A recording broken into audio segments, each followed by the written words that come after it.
like you. I didn't know that you cared like you do. I feel like you do. I feel like you do. I feel like you do. I feel like you do. I didn't know. Feel like you do. I didn't feel that you're around. Feel like you do. I didn't know. Feel like you do. I didn't feel that you're around. Feel like you do. I didn't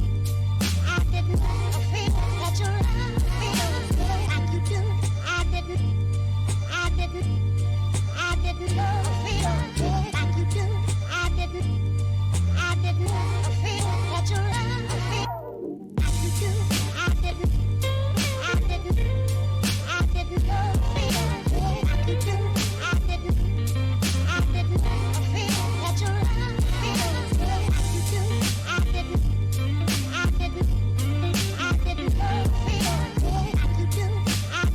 didn't feel that you're around. Feel like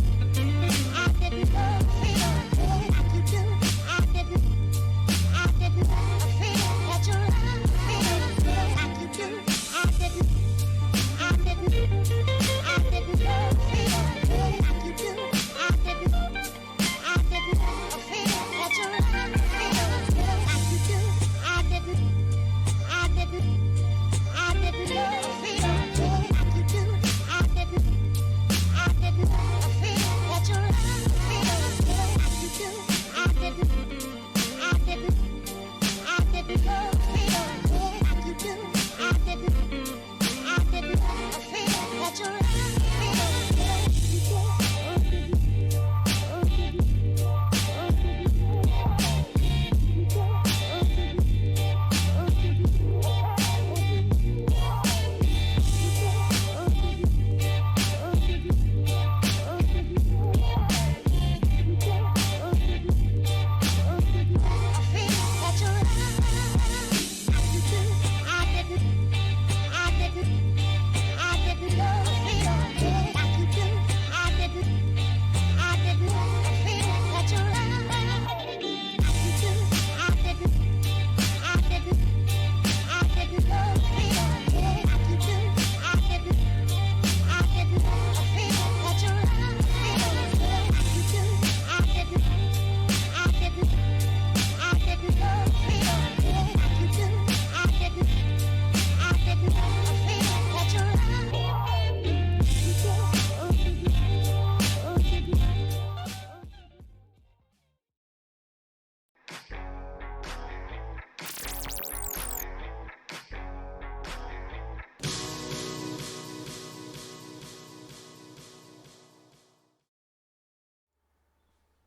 What is going on, guys? Welcome back to the W.A.D.E concept. This is my 5 a.m. face. Kyle, what is good, my man? Pots and pans. What is up, baby? I'm just like you guys. We are here, live, listening to and watching UFC Fight Night Singapore. I got to do something really quick. I've completely forgot about this, but I've got to switch over some things really quickly so that I can hear the card without you guys hearing the card. Decent card so far? Yeah, Kyle, I just caught the end of Almond Milk, by the way.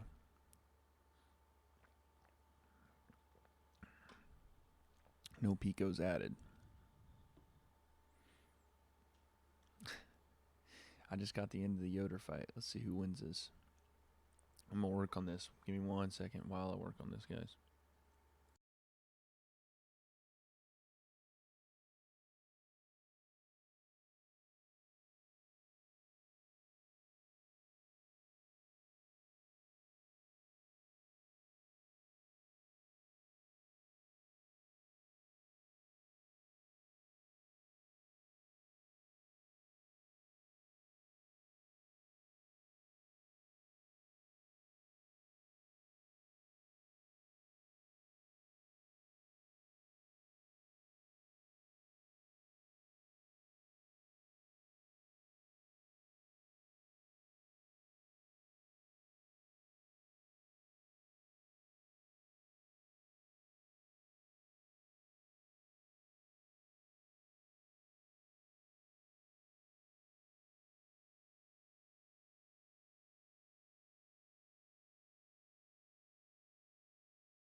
Check, check, check. Oh, that's not good. Let's do this. Let's turn that down.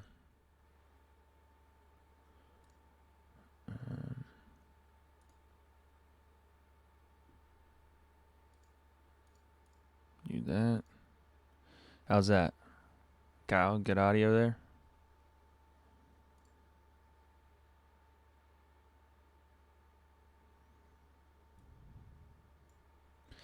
If I got audio, let me know.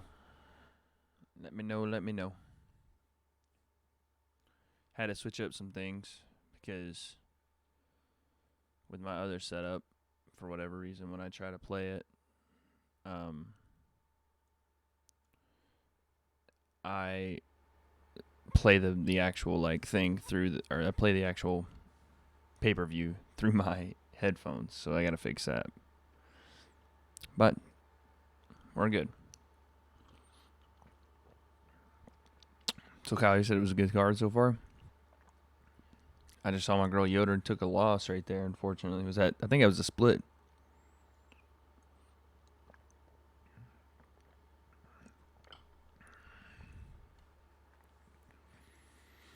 My boy Frank Camacho about to get this W. I'm telling you guys, he about to steamroll this fool. TKO, late second. And that's only because my boy Frank wants to take it that far. You understand?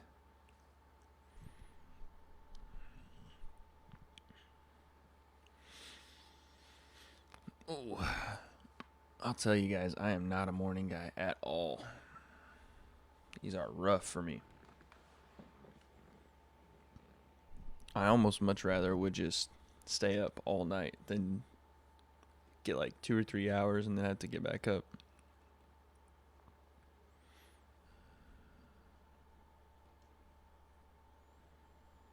What we got on commentary here?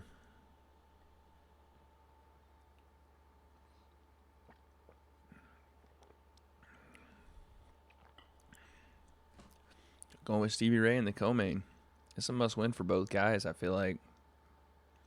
In that co-main, Ray and Michael Johnson, I feel like both their backs are against the wall. Okay, Paul Felder. Dan Hardy. Let's go.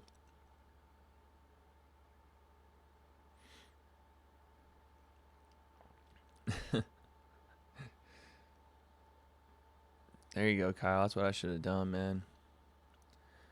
I'm a goof. I don't know why I didn't just do that. I should have just stayed up.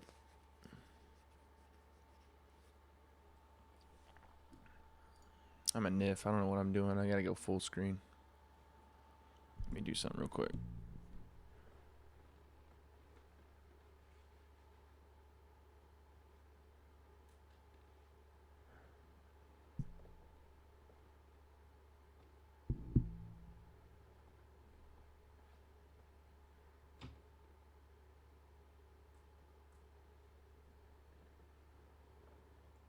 There we go. It's a little better. Yeah. Good. My favorite commentator personally is Dan Hardy. Second is Cruz. I can see that from you, Kyle. You are a technician yourself. You are very technical in your breakdowns of fights, so I could see that Dominic Cruz would be one of your favorite commentators. That guy's so technical. Knows so much about the sport. One of the best minds in the game. And then Dan Hardy, I mean, the same way. So I can see that. I like both those guys too. I think personally my two favorite. I'm a big fan of Bisping. Like outside of obviously Joe Rogan. Like Joe Rogan's one of my favorites ever. But outside of him, I'd say Bisping, DC. That Thug Rose call is one of the greatest calls ever, in my opinion. Shoot. Yeah, those are probably my two guys, Bisping and DC. But I like Dominic too. Dominic offers a lot of knowledge in a very short amount of words. And for this game and how quickly a fight can be over, that's really good. That's why Joe Rogan got his job. Dominic Cruz is that next level of fight knowledge, and to be able to break that down into layman's terms for people like myself that were new coming into the game at some point, it's a very good skill. Yeah, Joe doesn't necessarily talk as much as he used to. He just kind of screams. But he's a legend, man. Joe is father podcast, father commentator. The guy is a trailblazer for a lot of different avenues. So I tend to defer to him in any of those situations. But I would say Dominic is a very close second as far as, I wouldn't even say second. I think he might have overtaken Joe as far as his ability to break down fights in, few words and get across a satisfiable, detailed description for fans. The new unified rules are in effect tonight.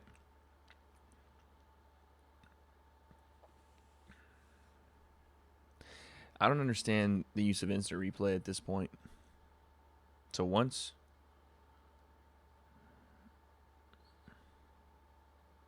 on Schaub, Brendan Schaub, man. Kyle, I got a funny story about Brendan Schaub. So I live in South Orange County, and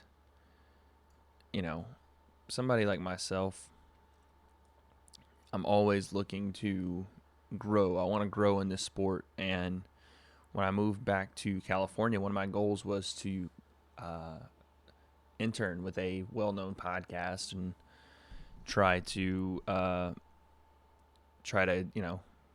get my start by interning. And so one day I'm in LA, and I think I've told this story on this podcast, but one day I'm in LA dropping off resumes at like big entertainment companies. I don't know what I was doing, but I was like going to Hulu, going to like Showtime, dropping off these resumes, being like, I'll do whatever. Like, I don't care. And I stop off at the Whole Foods. I was like going to get one of these Celsius or like one of these things I'm drinking or something.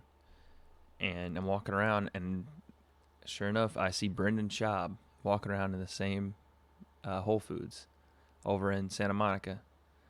I was like, oh shit, that's Brendan Schaub. So, I had my resume with me, so I was like, I might as well just, try my best and reach out. So he was leaving the store, so I just ran to my car really quick, grabbed my resume, and met him as he was going into this building, and he happened to be walking with his producer. And I just walked up, and I go, what did I say? Oh, I go, I said, Mr. Brendan Schaub. I don't know why I did it that way. Like, I don't even talk like that. But I was all, Mr. Brendan Schaub. And he stops, and he goes, yeah? And I was like, I wanted to see if you were looking for any kind of intern or anything. I'm looking for a job. I'm looking for a way to help. And he goes, oh, God, I thought you were trying to serve me, like, court papers. I was like, no, man, I don't have anything to do with that. I'm just trying to see if I can get a job.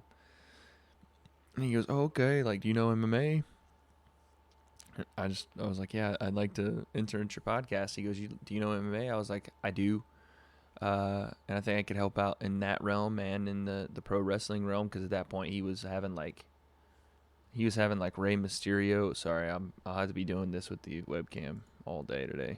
I figured that out yesterday. I got to look at some other stuff to do it. But yeah, he said, he's like, yeah, we'll take your number down, whatever. And I gave him my number. His producer seemed to be pumped about the whole thing, so I gave his producer my number. And him and I got in touch on Twitter a couple times, and long story short, nothing came of it. They decided to go a different route, I think it was for below the belt. They were looking for people for below the belt, and they decided to go a different route. But that's my Brendan Schaub story. I like Schaub, man. Schaub's a good dude. He's just, some of his takes, man, they are rough. He'll comment on events he doesn't even watch, which is crazy to me. Like he won't even watch the actual event, and then he'll go on below the belt and talk about the event that he didn't watch, and have some sort of opinion on it. That's crazy to me. That he gets paid to do that. That's crazy to me. Secure the bag, however, man. Big ups to him, and he's doing well for himself. But what in the hell is that? But yeah, it's my Schaub story. I love his podcast, though. Like I said, all credit to him. He's doing what I want to do at a far higher level. So good on him. I think that my favorite podcast though has got to be him and Theo Vaughn, King of the Sting. That's a good podcast. That's a funny like layout too.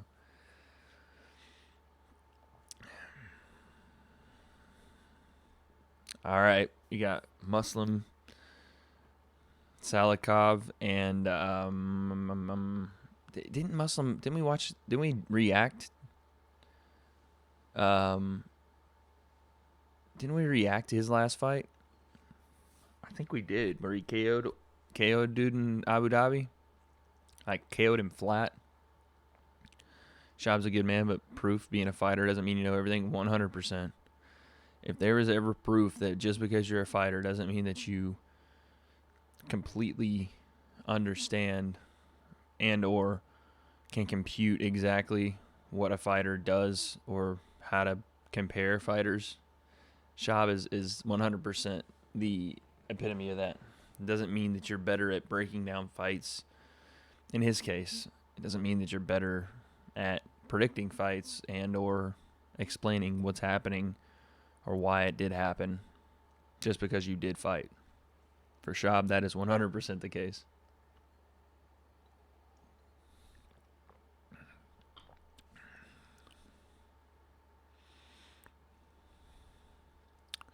Starpoli, 26 years old, younger than me. My man Starpoli.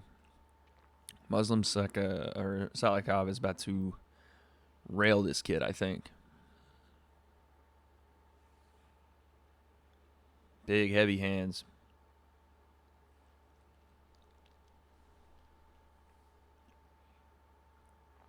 That place is empty right now. Empty. I'll see if Ben can fill it up. Ben and Damien can fill it up for that last part.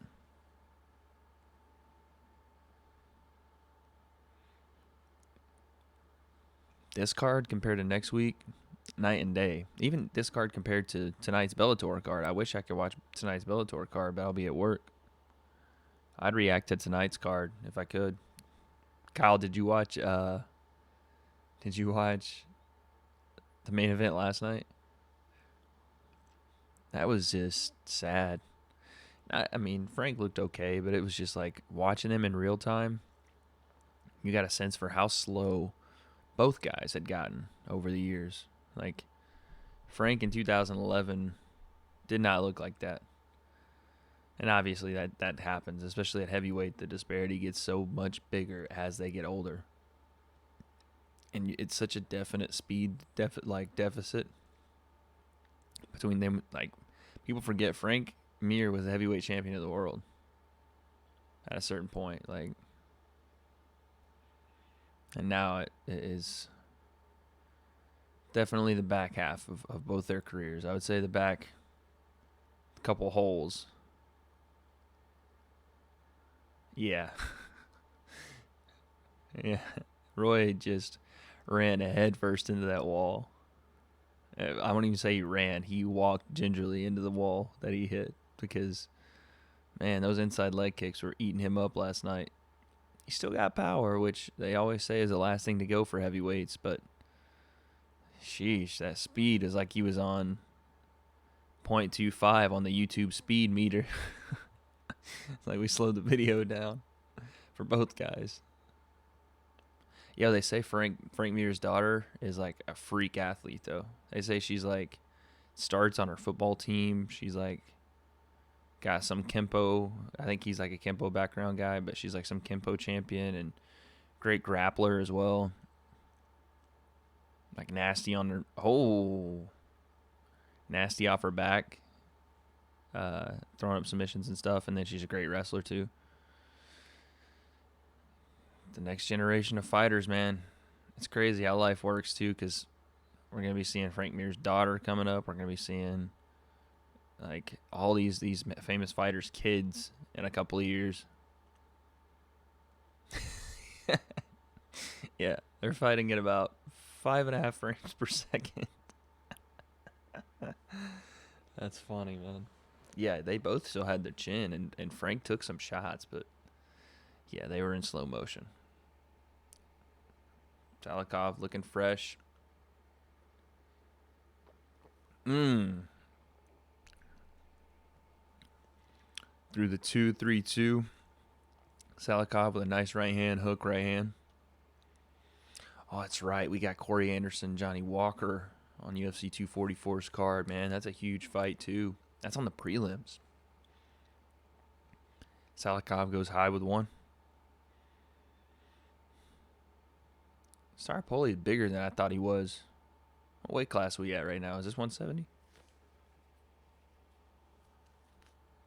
Oh, slip right hand from Salikov. Spinning back kick. Salikov's clean, man. He looked like somebody's gym teacher, but then he gets in there and he's throwing around. Explosive and quick.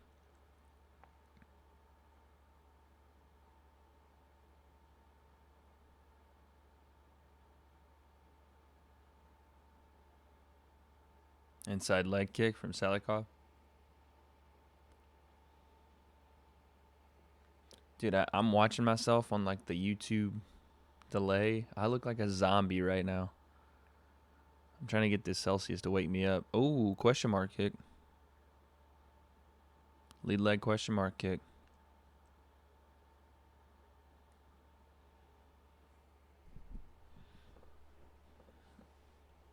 That December 14th card too, man. Crazy.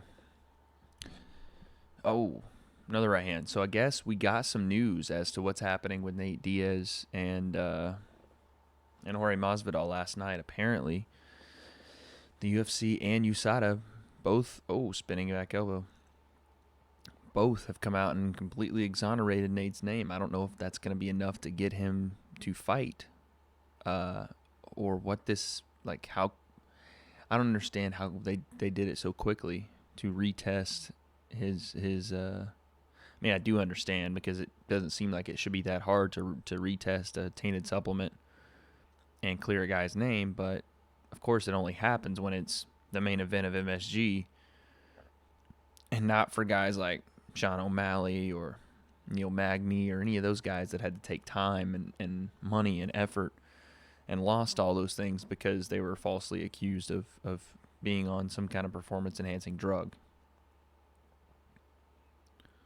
Yeah, Starpoli's using these kicks for sure. He's went high a couple times with that question mark, and he just throws a spinning heel kick.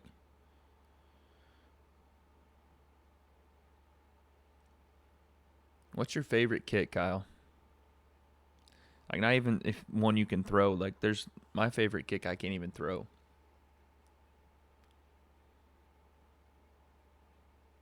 I think my favorite kick... Jeez, that was loud.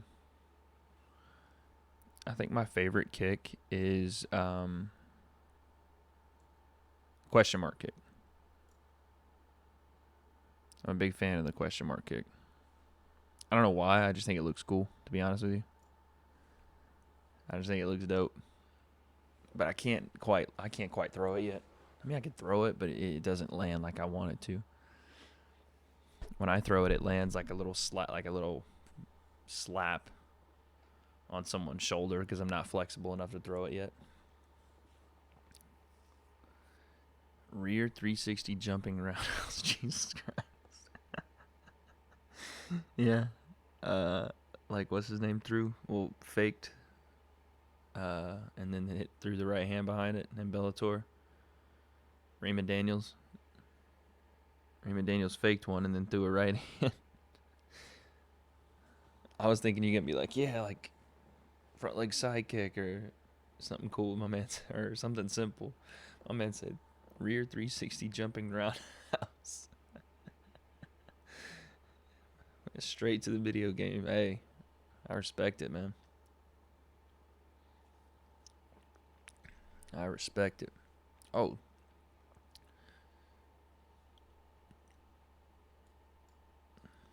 Star Poli's coming out fast. Oh. Spinning heel kick to the head, to the temple. Landed flush. Good lord. Oh. Or a nice front kick. I'm a big fan of the teep kicks as well.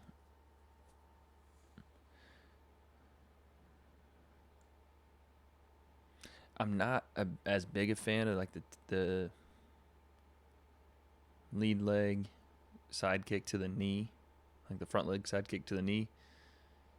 I'm not as big a fan of those just because I know how damaging they are, but it's an effective technique.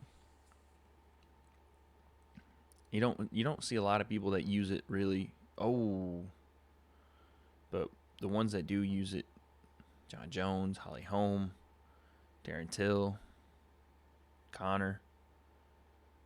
People that do use it really effectively. Dude, these kicks, man. Someone's getting put out if these land. Flush. Whew. A lot of big movements. Salahov takes advantage of that. Okay, Uriah Hall in the crowd, too.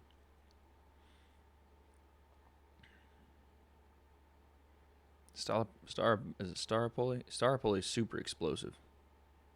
Switch body kicks are nasty. Switch body kicks sound like shotguns, man. Especially when freaking Edson Barboza throws the nastiest switch body kick I've ever seen. Oh, big right hand from Staropoli.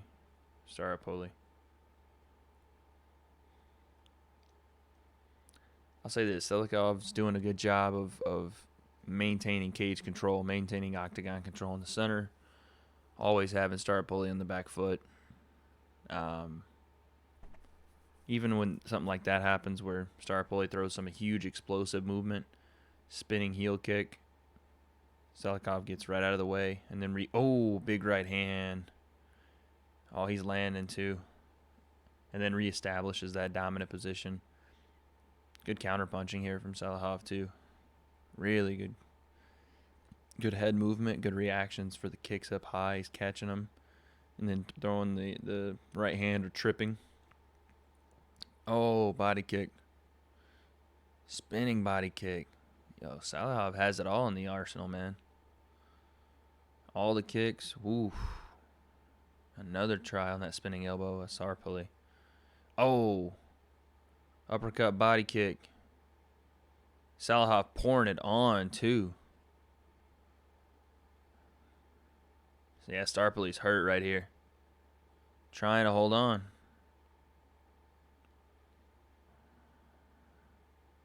Salahov is coming forward, too. Trying to finish this bad boy. This guy's ruthless, man. This dude is ruthless. No Robbie Lawler references. Man is ruthless.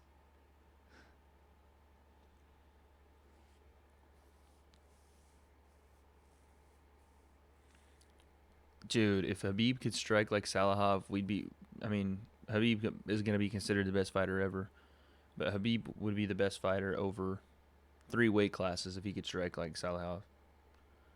If he could strike like that, he could go to welterweight, wash that division.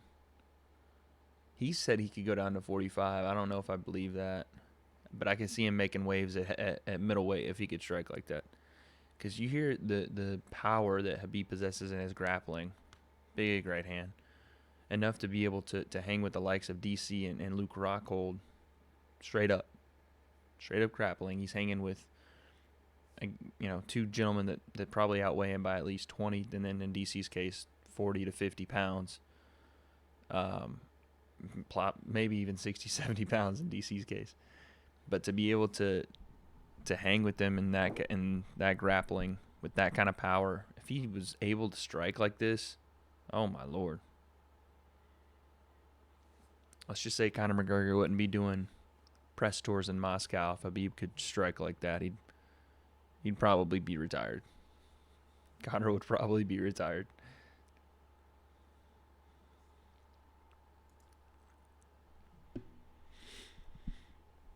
That is a clean, clear 1-0 round for Salahov.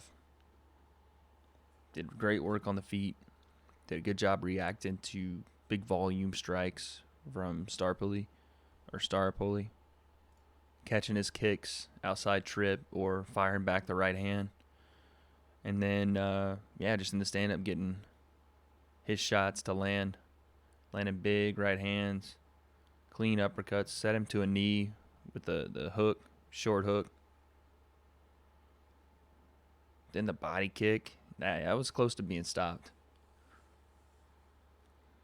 That was a close to being stopped in that first round.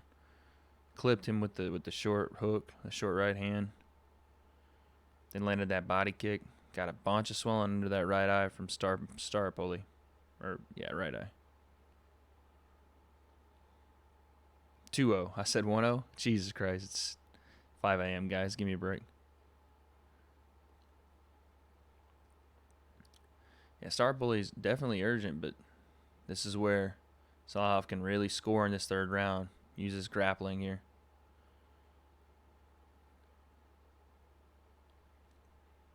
This is 100%. 100%. For it to swell that quickly, that's probably either cracked or a shattered cheek.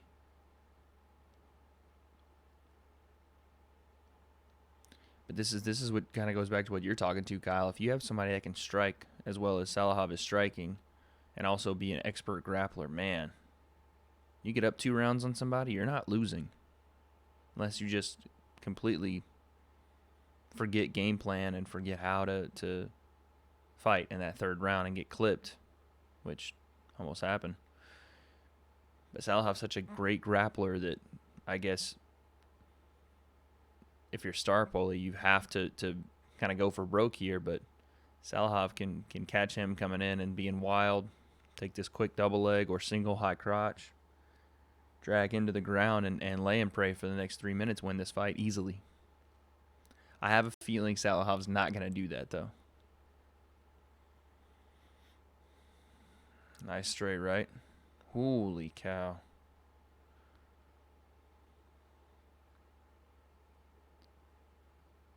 Dan Hardy goes so apeshit over the smallest things. I love it. Salahov lands a right hand. Wasn't necessarily the most devastating right hand. Dan Hardy screams his freaking head off.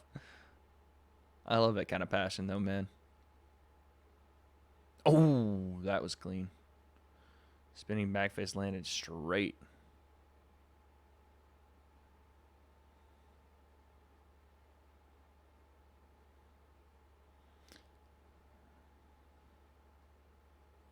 There's that overextension.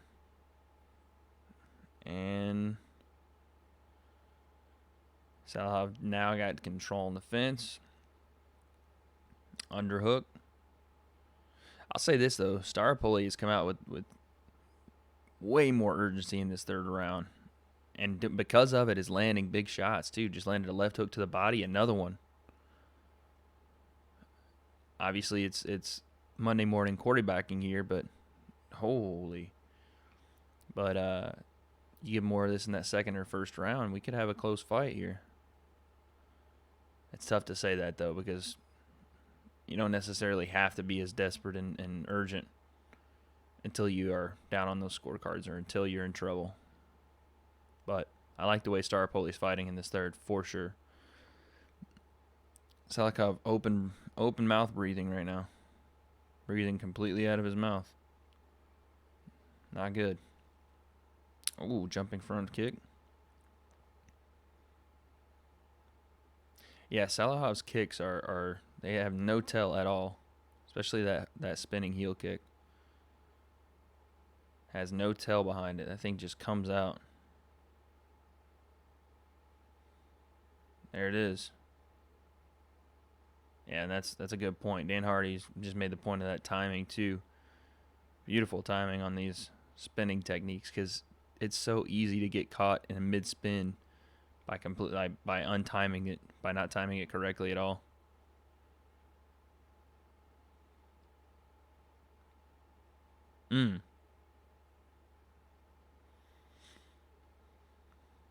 Nice jab to the body.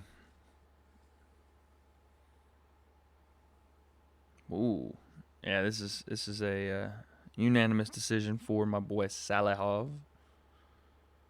He's not my boy. I don't know why I say he's my boy. I like those shots to the body though, from Starapoli. What happened to the Ponzinibbio? It's true. Good point, Kyle. Said Starapoli abandoned his leg kicks round one. Could have cost him. Like he favored the bigger strikes, the kind of get back strikes, right? Where you get tagged, you want to get one back, and it becomes a firefight that you're not necessarily going to win against a guy like Salahov. Oh, axe kick. Axe kick to end the fight.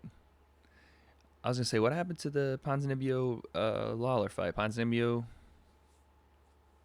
he backed out. Or not backed out, but he had something happen. He got injured.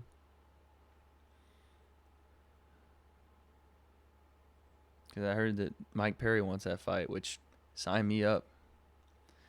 Mike Perry and Robbie Lawler, sign me up, baby.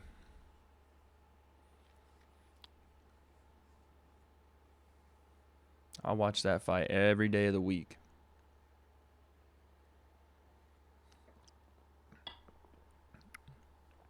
The beauty of the internet. Let's just look it up.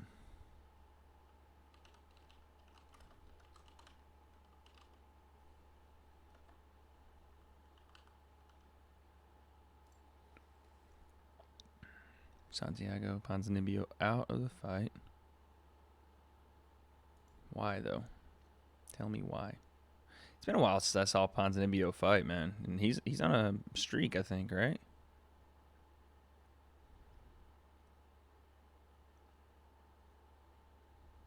Oh, he's dealing with staff. GG. Staff. Yikes, man.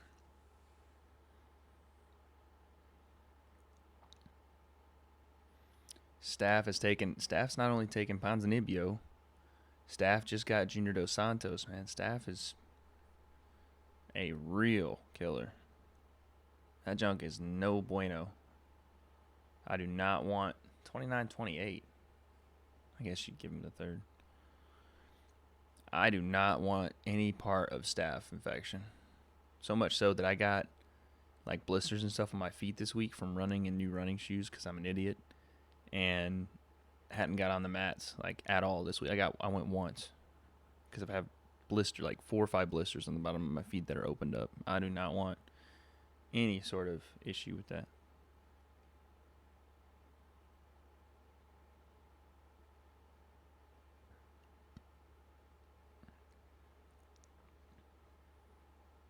Salikov 16-2. I know. Kevin Lee, man. That dude is something else. And how about this? Kevin Lee fighting Tony Ferguson with Staff wins easily the first round. Easily. Destroys Tony in the first. Obviously, Tony a slow starter and could have been by design, but Kevin Lee, I don't think Tony getting mounted was by design. Kevin Lee picked him up, tossed him on his head, mounted him like that. Look, man, everybody that talks about Kevin Lee and training with him says he has the potential. He has all the tools to be a champion. I think with Kevin Lee, it's some sort of mental block. in the fights themselves. Because in training, I mean, you're hearing stuff out of TriStar that he doesn't know how good he is.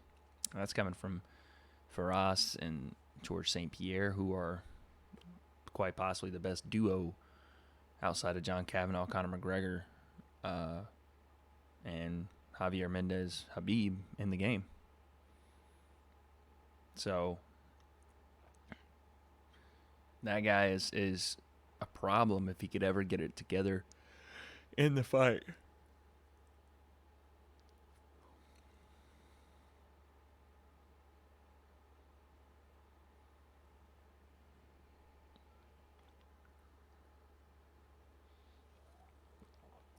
Yeah.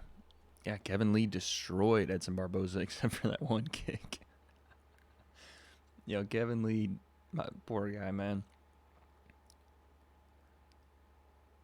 Kevin Lee, freaking, all he did was come in there and dominate that fight, completely destroy Edson Barboza, and gets hit with one kick, and all anybody wants to talk about is that one kick.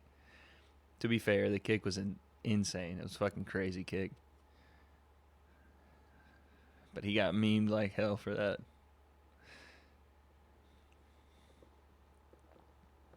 They're doing a Johnny Walker promo right here.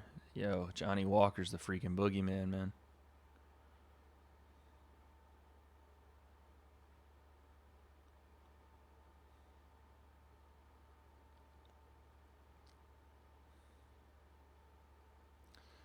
This is true.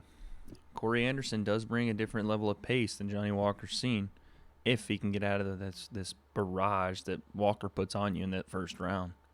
It's a pretty simple question. It's that old adage, like, how can the guy that's so explosive like Johnny Walker, what's his gas tank like?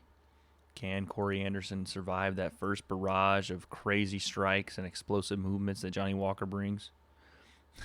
Which makes you wonder, just how good is Kevin Lee? Yo, I'm such a big Chael mark, dude. I'm such a big Chael Sonnen mark. I fucking love that guy. Chael Sonnen is like my, even though I'm a big Randy Couture guy, Chael Sonnen is like my Randy Couture. That dude's my hero. Chael Sonnen's the GOAT, in my opinion. Never lost a round. Never. Undisputed, undefeated. Chael Sonnen. What did he say? What was he doing yesterday? He put out his video yesterday.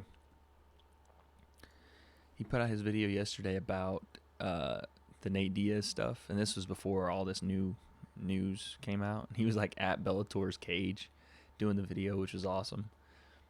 But he was talking about potential people to step in for Nate Diaz, and nobody else can do what Chael does. Nobody. I can't. I trust me. I'm watching him and just shaking my head because what the guy does is, and the way he speaks and the way he builds a video and builds arc around a topic and then can close it out with such like good quality and clarity. The way he was talking, Kyle, you got to go watch that video. It's not even like something that's super crazy, but it's just so subtle.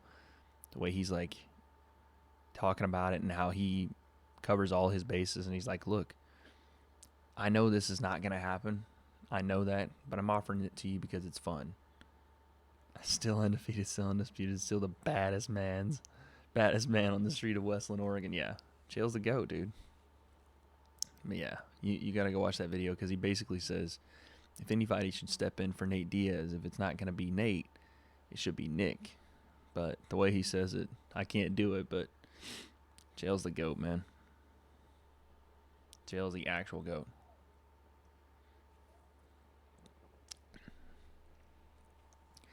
You know what I had an idea of doing to try to get just more experience in the MMA media world?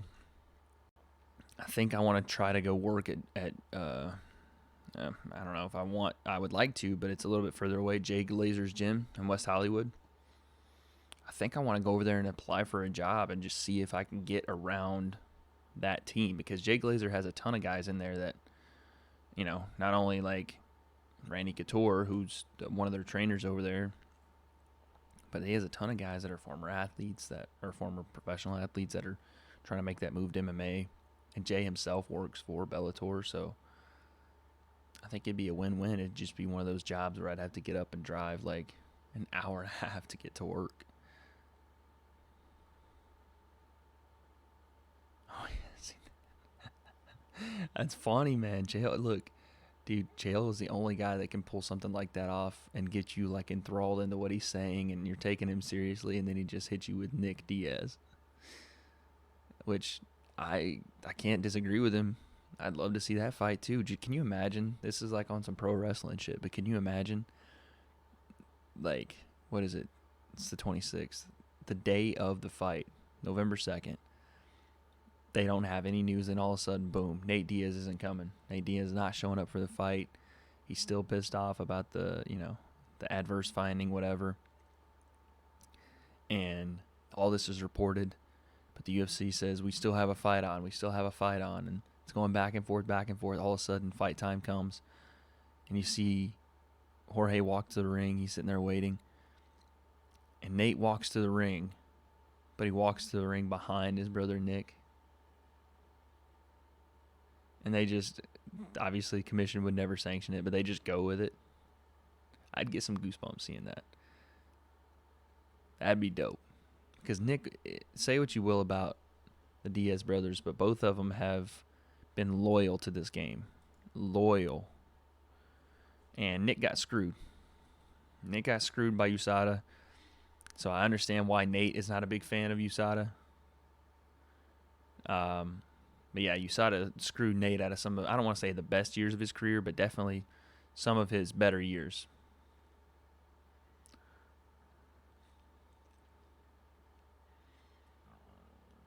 You got Askren tonight, huh? Or today, huh, Kyle?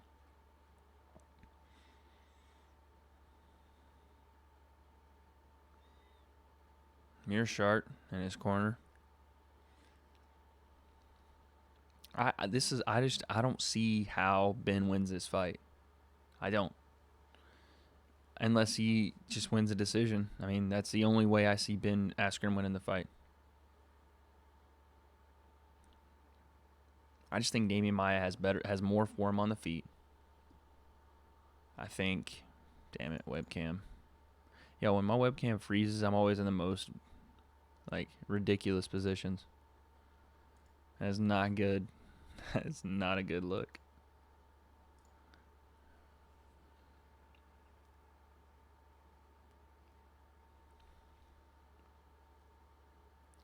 Yeah, I mean that's all Ben. That's the only way I see Ben winning anyway, is by decision. I think Damian Maia can win. Obviously, can win by decision as well. I think has, in my opinion, more crisp, better striking than Ben Askren, and the willingness for him to go to the ground at least to begin with and be off of his back. Because I don't think Damian Maia is a guy that just works off of his back. He can, but I've seen too many times him sweep guys from his back. Like he'll go to his back to get that sweep. So I don't think that'll be something where he just lays and works for submissions on the bottom and gets, pointed out by Ben Askren. But it very well could happen. Very well could be a decision where Ben's just such a high-level wrestler that he just gets that position, keeps working for a better position, lands a couple strikes from the top, controls that fight round by round and gets a decision. But if someone gets submitted or if someone gets stopped by strikes, in both those scenarios, I see that being Ben being stopped. I don't see Damian getting submitted. I don't see him getting outstruck and stopped on the feet. What if Ben Askren just came out like Henry Cejudo against Wilson Hayes with this completely new style, just like karate stance and like fucking dropping elbows on fools and combos? I would go nuts. I would get up out of this chair and walk off stream. He comes out just throwing spinning side kicks, lead leg question marks, jumping front kicks to the face, Anderson Silva style. I would lose my mind.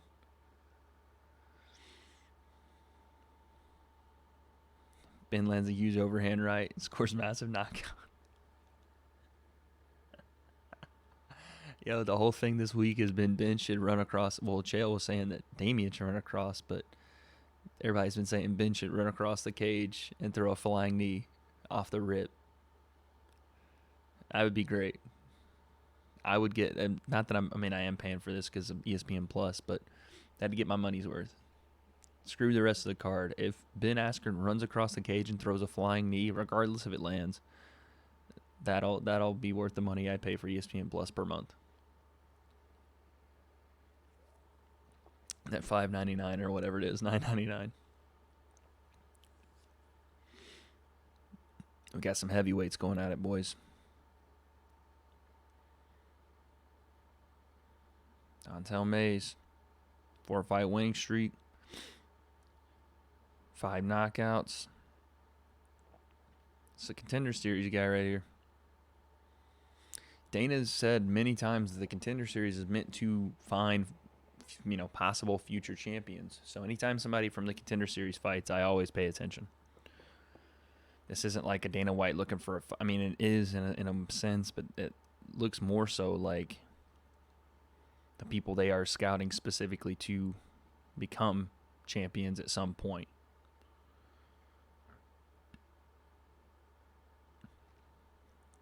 You picked Gane. I don't even think I picked this fight, but Gane is, I think, favored too. I think he's a minus. It's close, though.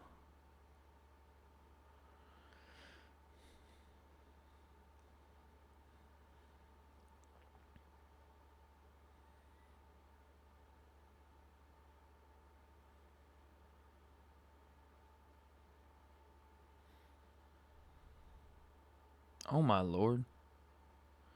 They just said his last fight, Gane's tibia popped out of his leg.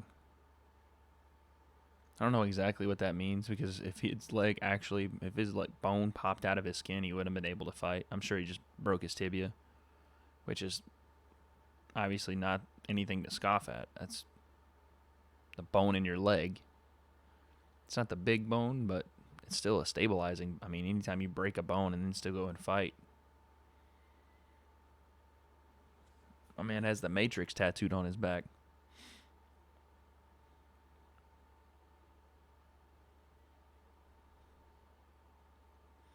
Undefeated, 3 first-round finishes.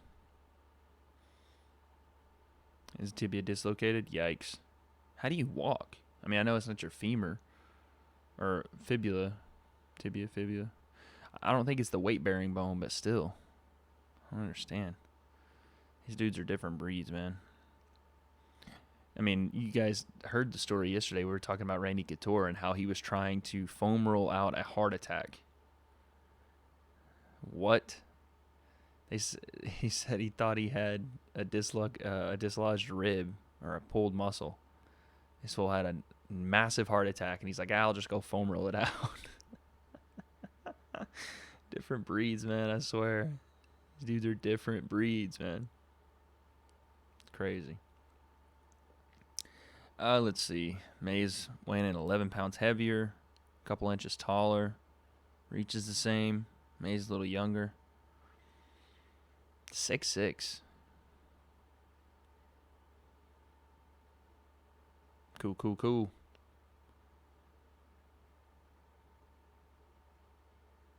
Ooh, I kind of like that tattoo.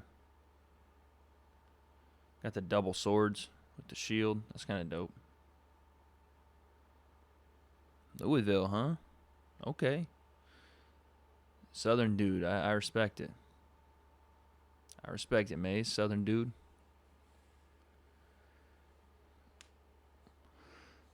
Oh, my Lord. Yeah.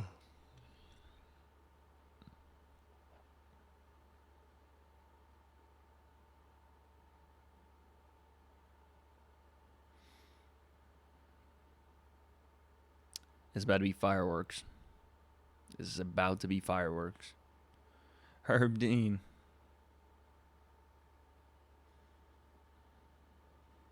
Lord Kong. What a name.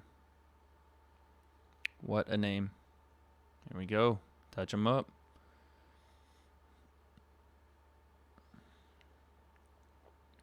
Starting off with a leg kick for Mays. Switching stance. Going southpaw. Front leg side kick. Excuse me, front leg teep kick. Switches back, orthodox. Mays doing a lot of stance switching. I'm assuming that's a lot to be able to use his kicks. To kick off that back leg in southpaw and then stab that front leg from the orthodox position. Inside leg kicks from orthodox. A lot of kicks.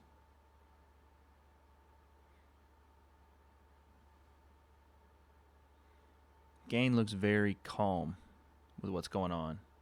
Mays looks very kind of fidgety, jumpy. But Gain looks very calm, very smooth. Ooh, head kick from Gain. My lord. Mays throwing some big winging shots. Yo, this is... Someone's hitting the sleep button. Jorge Masvidal style. This keeps up. Both guys move very well for being heavyweights. This is night and day from that Frank Mir fight I watched last night. Those dudes were stuck in the mud. Stiff. See what this clinch game looks like.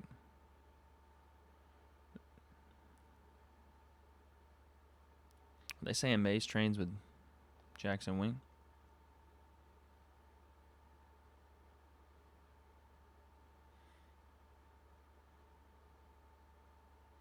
Mays, straight left lands. Nice body kick. In those close-up clinch situations, Mays tends to start freaking out a little bit. Tends to get a little antsy and throws a bunch of spinning techniques to try to get free and get back to his range. I don't like that for him. But whatever you got to do to get back to your range and do it safely, in your opinion, by all means. Overhand right. Just misses from Gain.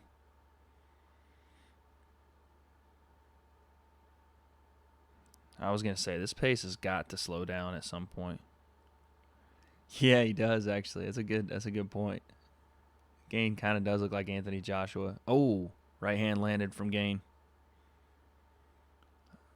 Like, I don't know what that spinning, turning your back to your opponent in the clinch and trying to break. I don't like that at all. But that's a great comparison, Kyle. He kind of does look like Anthony. Oh, Jesus. Kind of does look like Anthony Joshua.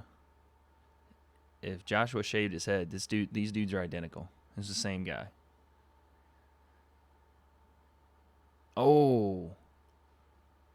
Lead front kick to the face at a switch. That's beautiful. Mays walking forward, though. Another body kick, though. He's getting some shots right now. Gain is overhand right. You see the... Oh. Got shinned on that kick. You can see Mays' pace has slowed down drastically from these body kicks. Gain keeps landing these. Sound like firecrackers going off. I mean Anthony Joshua, sorry. Joshua's been doing some kickboxing we didn't know about. Oh, uppercut. That counter 3, baby. A jab, straight right uppercut. Beautiful from Gain.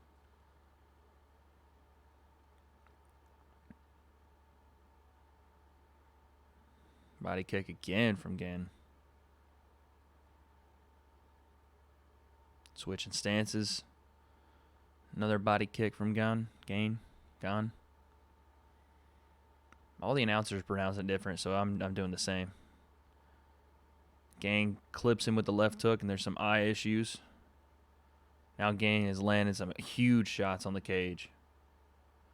More spinning from Mays. Not effective. Inside elbows. Oh, overhand right. Big knee. Yikes. That looks like it. Yeah. Oh, saved by the bell. Wow. That flying knee, man. Holy cow. Look at his face. That left hook must have clipped him dead in his eyeball because he must have got a knuckle to the eyeball because he immediately started touching his eye. And then from there,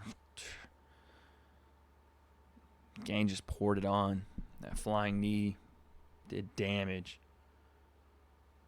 Those elbows were very, very crisp elbows. Overhand right. Big knee.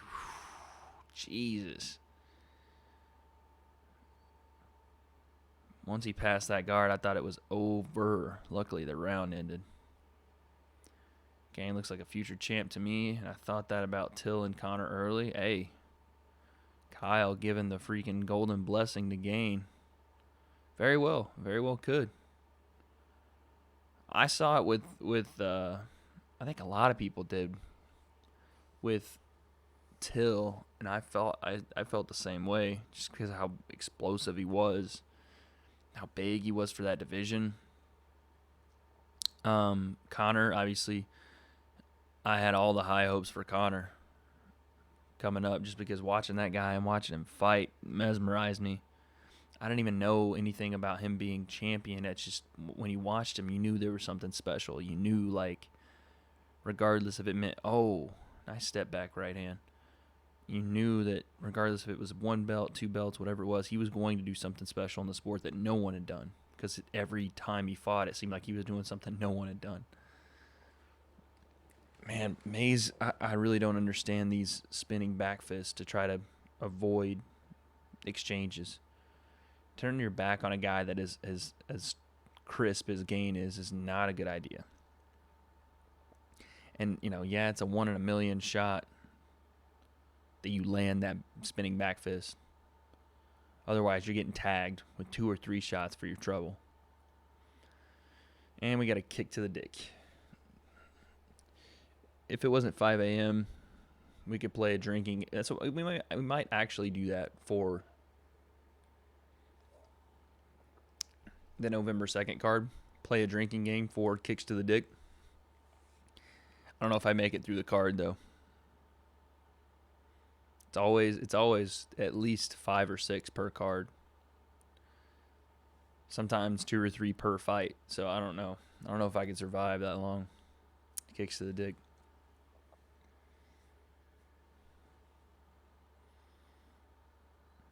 Guys, we are an hour in to the live stream.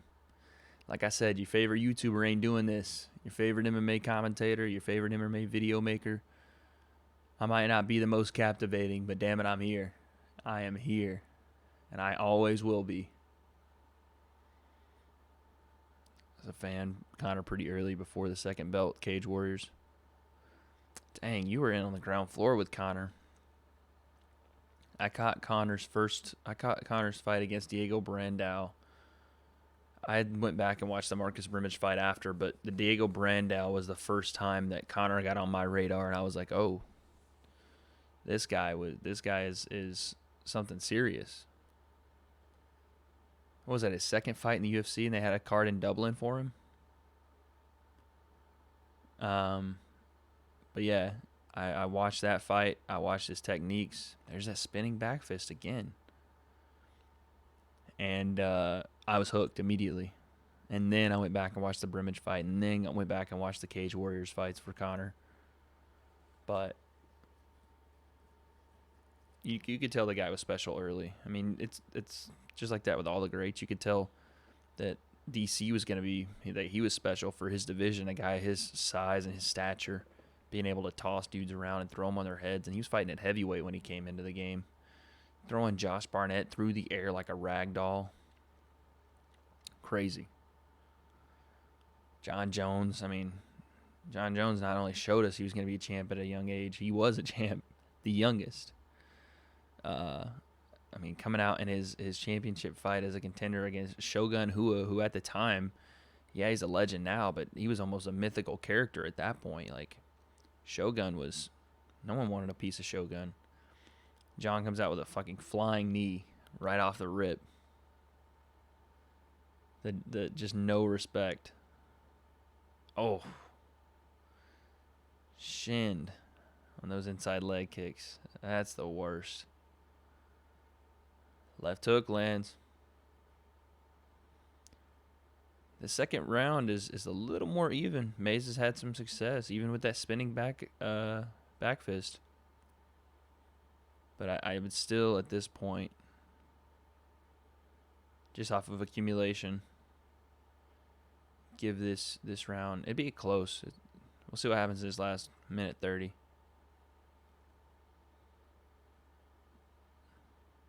Gane definitely looks like the fresher fighter out of the two. Great pace he's keeping on Mays here.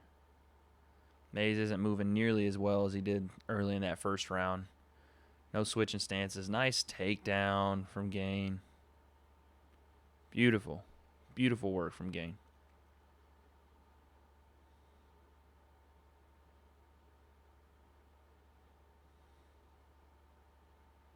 Mays is trying to strike from the bottom. Gane passes the guard. Now side control. North-south.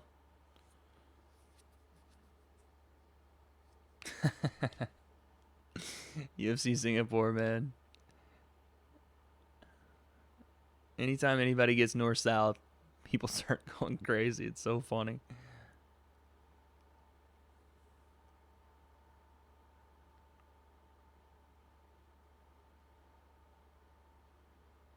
Trying to get the back, Gane is.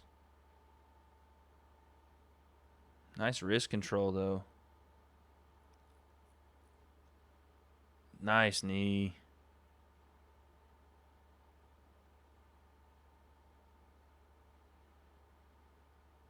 Get that underhook, Mays. Nope. That is a 2-0. 2-0 to Gane or Gone. I almost want to pronounce it like Eric Gagne, the pitcher from the Dodgers way back in the day. But we'll say Gane, just because to keep consistency. Oh, man. Mays did a really good job of wrist control, getting back to his feet. Because it would have been very easy for Gane to take north-south as Mays flipped to his belly to be able to transition to the back. But Mays did a good job of controlling that lead wrist while also using his other hand to protect his face and getting to the cage, getting back to his feet. Look, Mays is a great, it seems like both these guys are young fighters, but Mays seems to be the more inexperienced of the two, but he's doing well. It's a lot of defensive work, and sometimes that can get overlooked because Gane is having such success on the feet and tagging him up. But Mays did a lot better in that second round, and he's moving a lot better here to start the third. So this fight's not over by any means. Gane has looked to be the better fighter overall, rounds 1 and 2, but Mays is got the right mindset. He's not in there like giving up, even though he's down on these cards. He's not in there stopping the forward movement, even though he almost got his head kicked off. Nice question mark kick. I like his attitude. I like his mindset going into this third, but all that doesn't matter if he can't figure this puzzle out. And Gane is put on a clinic right now with these body kicks. Putting on a clinic.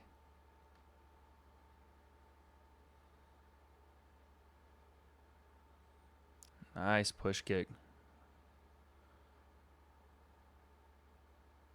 Front kick to the body.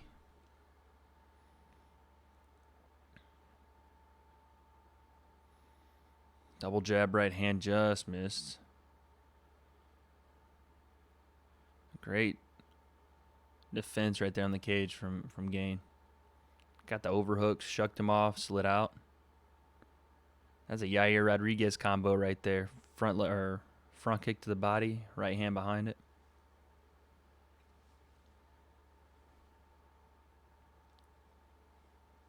Nice inside leg kick.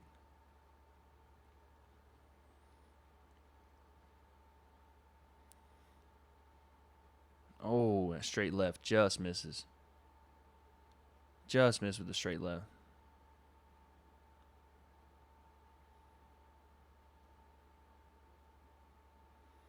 I was going to say, I feel like the knee is there. The flying knee is there for Gane, should he use it. Looks like Mays is ducking on a lot of different shots.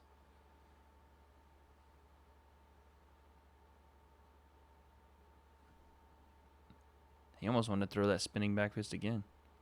Gane parries those front leg side kicks. I do a bad job of that in training too. I try to catch a lot of kicks, and I paid for it. My body kick has been there all day long. I think Mays would be well versed to try to catch that kick and either return with the right hand or sweep outside and try to get some work on the ground here, because on the feet it's not working out too well. Straight left hand from Gane. Right hand off the missed spinning back fist. It looks like Mays fell in love with that technique in training, that spinning back fist, because he has used it over and over. He must have seen something where he thought that would be successful, but it just hasn't been. Unfortunately, it just hasn't been for him. Nice head kick. Right hand to the body. Looping left hook doesn't land.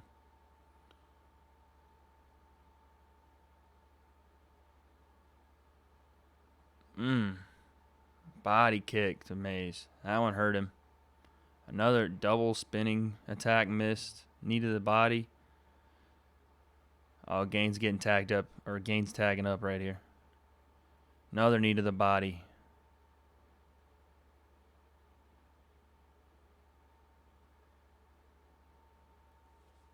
That was a nasty body kick, man. You can only eat so many of those, too. Mays is in survival mode right here. No threatening of any kind of attack. Just trying to survive. Gets dragged to the ground by Gane. Gane postures up.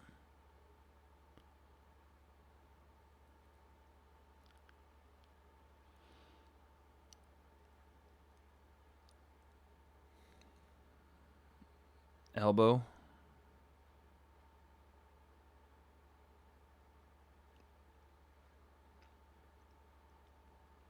Oh.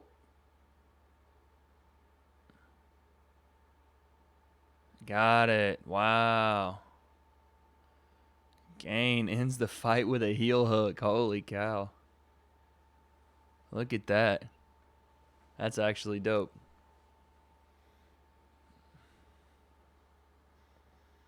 The Danaher Death Squad would be proud. That's insane. Sits down on a heel hook with time running out. Gets the W. That's awesome.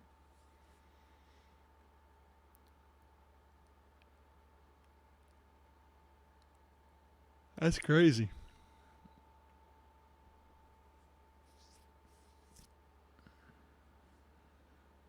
That's awesome. Hey, man. Kyle, you might be right. This kid is good. Well versed. Obviously, I don't think he's going to be looking for a ton of heel hooks on guys, but just that he has it in his arsenal and he locked it up that quickly is pretty impressive.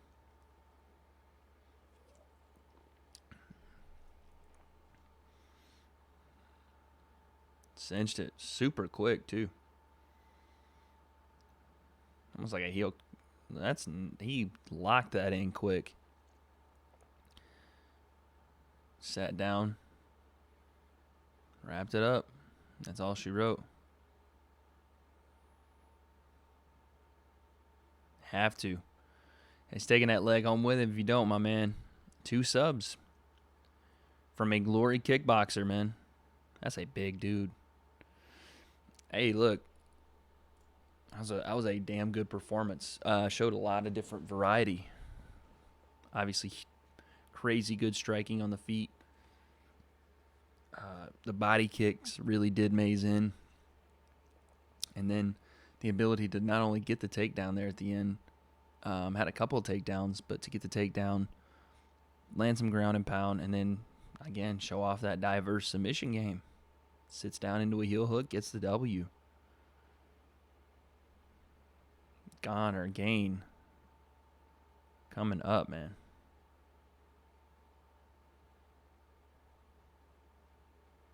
Watch out for that guy at heavyweight. Watch out for that guy. All right, let's do this.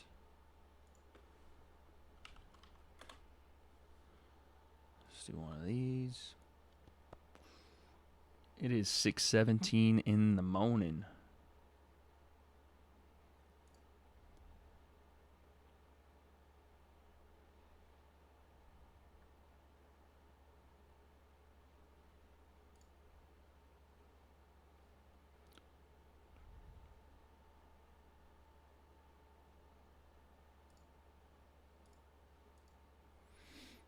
Let's see if we get a call out here. Oh, my boy Frank's fighting next. Let's go.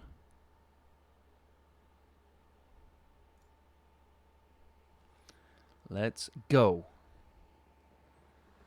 Oh, that's Francis's coach. Or former coach.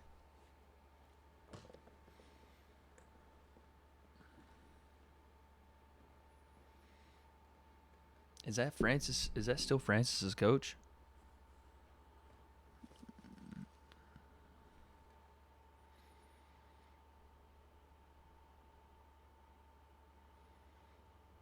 That's interesting if that is Francis's coach.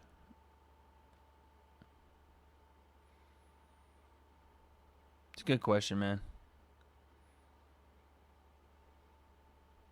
That's a good question. From Rico's going to continue.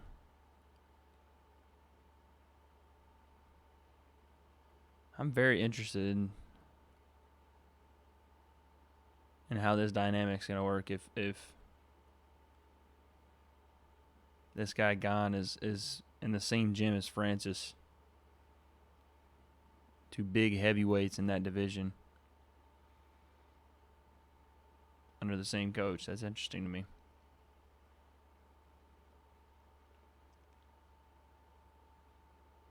Call out Francis. Blow the whole thing up. Just call out Francis.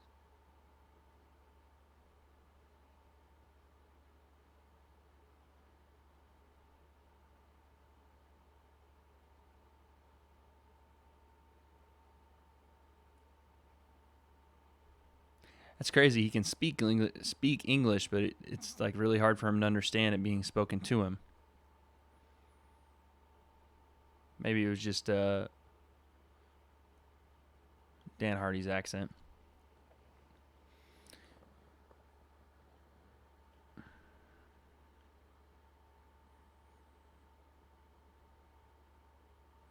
MMA is legalized in France next year. That's interesting as well. You know they'd try to put Francis on that card too, though. See, so Francis trained with that guy up until the Stipe fight, I'm pretty sure. And when he's in Vegas, he does train with Uriah Hall in Vegas. But I wonder if, because he says he's still training in Paris as well, I just wonder if he left that gym.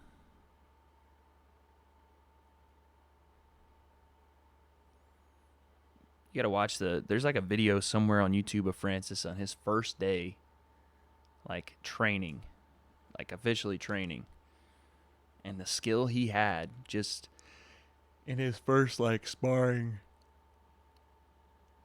or pad session. I don't even know what it was, but it might have just been a pad session or a heavy bag session. His first day, he's like insanely good boxer. Insanely. They're doing the promo for the Darren Till Kelvin Gastelum fight.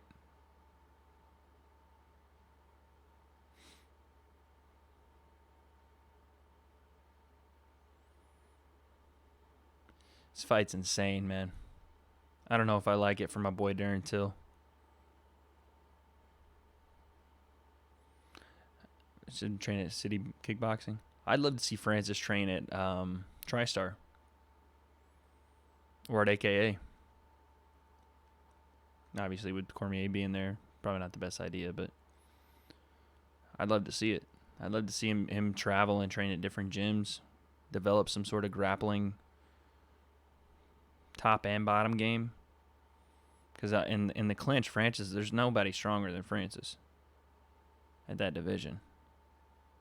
Like, he shucked off some of the strongest grapplers, and even in the Stipe fight, he was dangerous in that fourth round. He clipped Stipe walking forward in the fourth and almost put him out. But overall in that fight, he got completely dominated.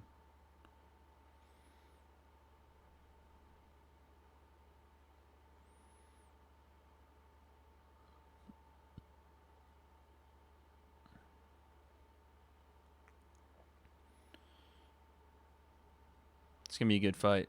This Darren Till, Kelvin Gastelum fight. I fear for my boy Till, man. Kelvin Gastelum's an absolute sniper. Proven at 185 to be a sniper. Proven to have a chin.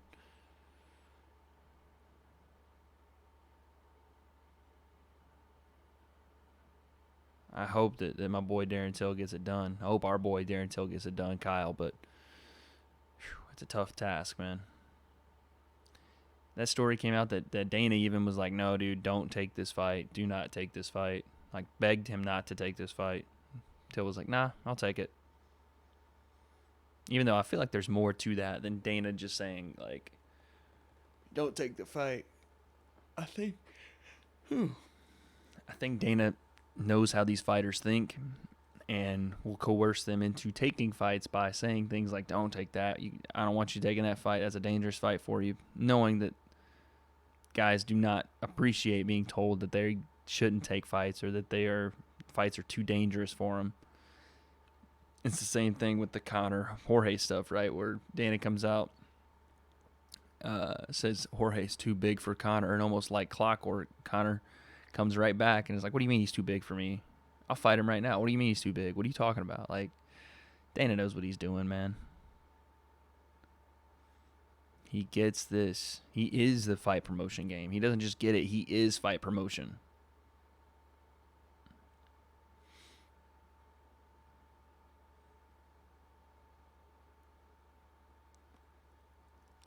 Hmm. 185 and 205 are going to get sorted out very quickly after this 244 card. 170 as well. By the new year, we should have all new fresh matchups for all 170, 185, and 205. I hope Darren Till doesn't drop his hands. I hope not. Because that's been a problem with Darren for forever. That hand movement. Okay, Frank, let's go, baby. Timo Yama, boy. Let's go. Yeah, when you watch Darren Till, the biggest thing that scares you is how high he leaves his chin and how low his hands go after exchanges.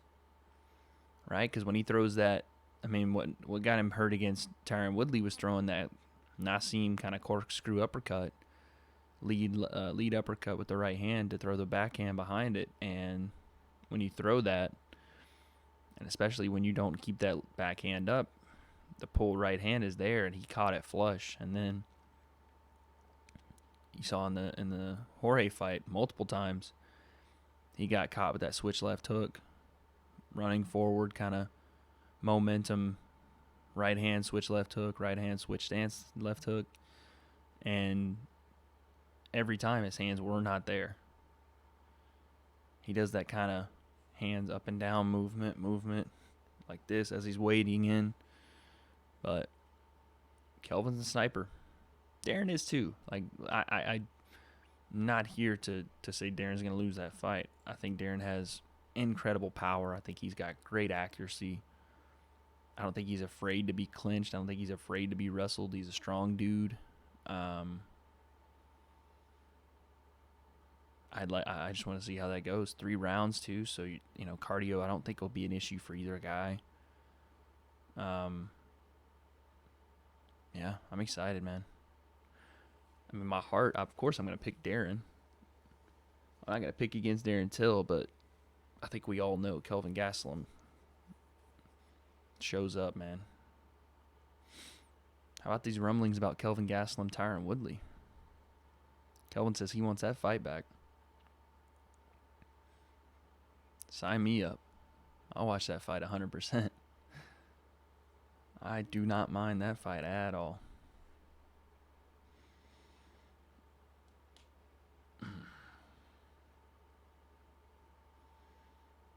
Oh, okay, Dom.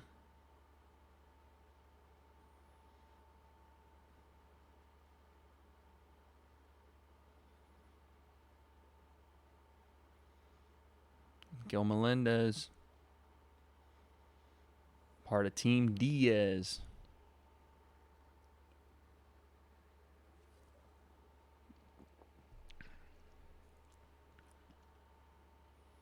Yeah, man. Kelvin Gastelum's an absolute tank. Think he will adjust? No, I know he will adjust. The gorilla shocks the world again. I don't know how many people. I mean, some people would be shocked if Darren Till comes out and starches Kelvin Gastelum. That would shock a ton of people. Let's go, Frank. Let's go, Frank. Let's freaking go, baby.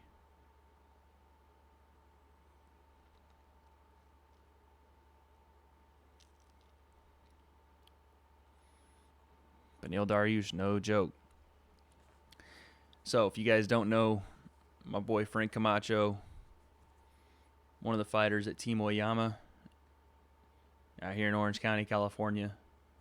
I don't personally know Frank. I haven't really gotten to talk to him too much, but I see him work in the gym, and no one works harder than this guy, man. He is something serious in his work ethic in that gym. And obviously anybody that trains at the gym that I go in and am a part of and put my effort into, you best believe I got their back 100%. 100%. And Frank's about to walk right through Beneil Dariush. I'm telling you, this guy's a different animal. Camacho's the ultimate warrior. Yeah, this dude doesn't have. I know his nickname is the Crank, but he should be the Crank, the Tank, the Unstoppable Force. He doesn't have an off switch. If you can find it, that's the only way he's going away. But I haven't seen his off switch yet.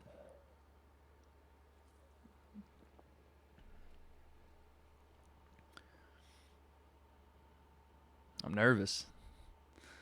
Like I said, I've talked to Frank maybe twice. Just to, hey, and how you doing in the gym. Obviously, love to learn more about him. Maybe have him. I'd love to sit down with an interview with him, but that could happen. Maybe we'll see. But until then, I have no interaction with Frank at all. But listen, it's a team, man. You're on my team, ride or die.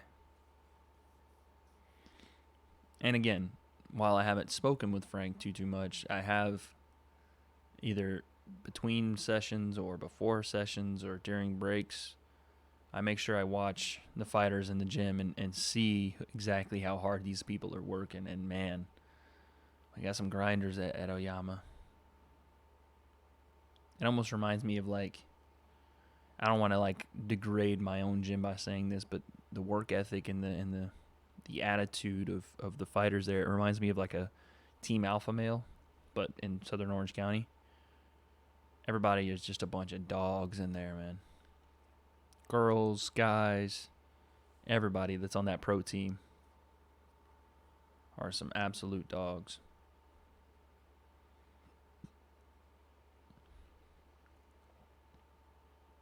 At this point, I thought I'd be waking up more, and I'm just not. I'm telling you guys, I am not a morning dude. I'm sorry for the lethargic effort today on camera. I don't have the juice, man. I thought this Celsius would give me the juice. Maybe the main event will, but as of right now, no. You know what? When Frank walks out, I'll get the juice. That's when the juice will come. If they skip Frank's walkout, I'm gonna be pissed. Don't do that to my boy. And they skipped it. God dang it. Are you serious? What the hell, man? This is Bush League. Fight of the Night Award winner. Let's go, baby. Oh, they completely dissed my boy Beneil Dariush. They said, nah, you ain't even getting a ring entrance. Forget a walkout. You ain't even getting the ring entrance, bro. Beneil has 7 wins by submission. I know, man. Well, I got my lady asleep over there in bed. So that's another reason I can't be crazy loud. Usually I can get myself hyped up by just, yelling and going crazy, but today's just a different story, man. It is way too early for you, boy. I'm definitely a night owl, though. Definitely. Here we go.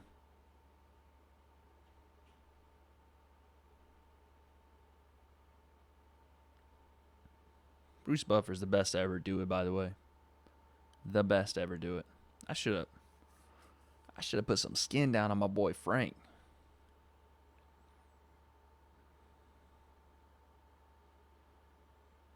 Yeah, let him know, Kyle. Sorry about it, Beneil. No disrespect, my man. Legend of the fight game, but we're coming for skulls today, boy.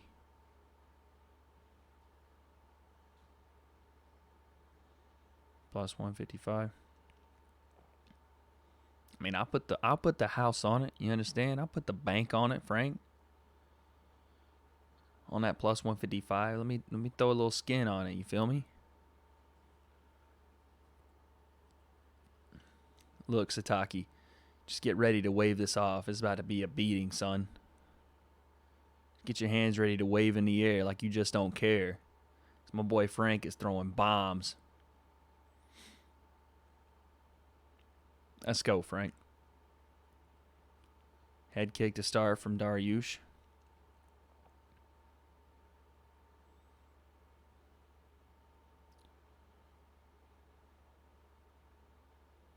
Knee from Dariush.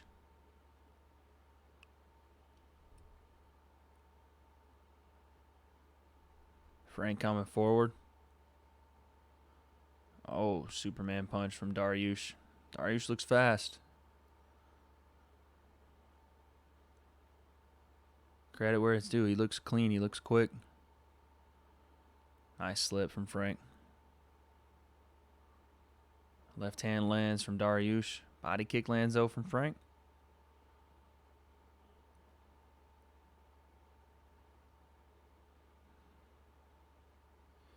Dariush does a good job of masking those kicks too. Looks like he's going high with those and they slap to the body.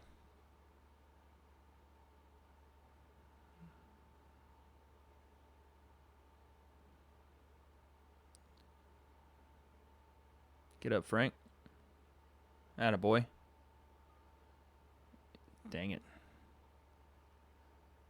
This is not good. Dariush got double hooks in on the back.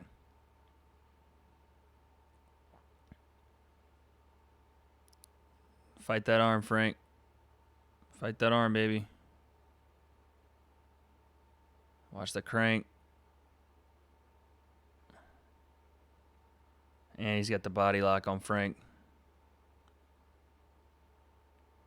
Fight that hand. Fight that hand, Frank. Fight it. Damn it. Damn it.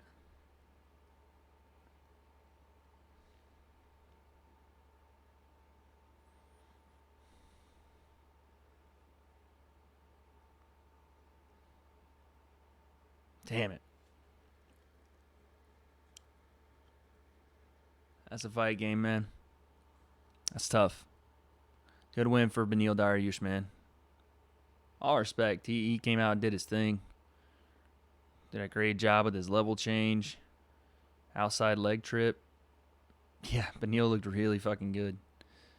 Better than I've seen him look in a long time. Quickly got to the double hooks. Transition to the body lock. He had that arm under the neck immediately. And usually you'd see a guy slide off like that, but he was well balanced, slapped that body lock on, and started that squeeze, man. You're not getting out. Can't get out of that. That was tough. Good performance from Beneil. But hey, look, man, it happened. This is a fight game. Frank freaking took a fight all the way out in Singapore and went out there and tried to perform for his team. Beneil just had the juice tonight, or today. It happens. Like I said, all respect to Beneil, but Frank Camacho's still a goddamn destroyer.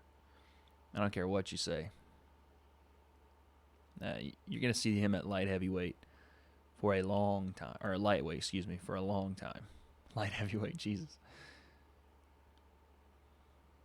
No matter what, Frank always represents Team Oyama to the fullest, baby. Shout out to my boy. Oh, yeah, no doubt. Look, it happens, man. Beneil just had all of it tonight. From the opening bell, he was landing straight left, Superman punch. What I really thought was interesting, the way what Hardy was talking about, he elevated his hips, looked like he was going to throw the high kick, and slapped it to the body. That was interesting to me. I don't think I've seen that from anybody in a while. It happens, though, man. Respect to Beneil Dariush. And huge respect to Frank Camacho, man, for going all the way to Singapore with Team Oyama on his back and putting in work. Didn't go his way, but he still went out there and gave it a shot, man.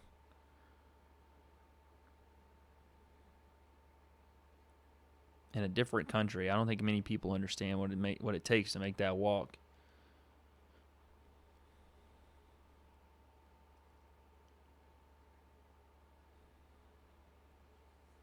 Good win for Beneil. Frank will be back. Frank will be back. 100%.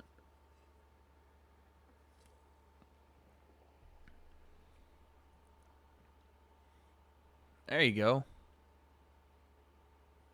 There you go, Beneil.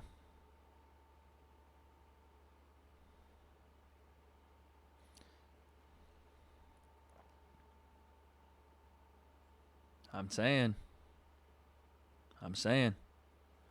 Yo, Beneil Dariush, the most respectful dude, man. That's awesome.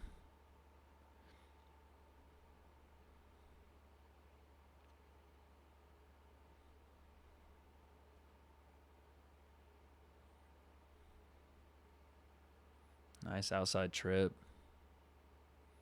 Quickly got to the back.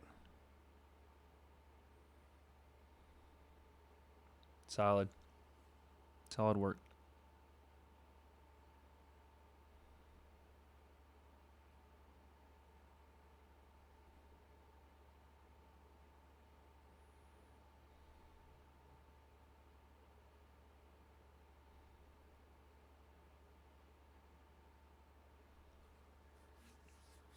Beneil wants to fight in January. Look, guys, I'm sorry. I'm obviously a little disheveled, not talking a lot, but it's tough, man. It's tough to watch. A guy that you're rooting for lose, especially when you had actual interaction with the guy, and you're in the gym seeing him work his tail off every day. And like I said, well, I'm not close with Frank, and I've only had a couple of conversations with him, just high and by, and he's doing his thing, and I'm just in there taking classes and trying to learn how to kick the right way. The guy works his tail off, and Beneil, you guys heard it. Beneil said, today was his day, 100%. He just it clicked. He had everything going, but make no mistake, man, Frank is one of the best in a deep division, 155 might be the deepest division in MMA, not even just the UFC, MMA. Frank will be back, baby. All respect to Beneil, but shout out to Frank Camacho, man. Yeah. Yeah. Kyle, yeah, I'm with you. We need to get these last couple fights going because my mood just tanked. my entire desire to watch this card now is just like, I don't even want to. But we're going to. We're going to get these last 2 fights, and then we'll get out of here.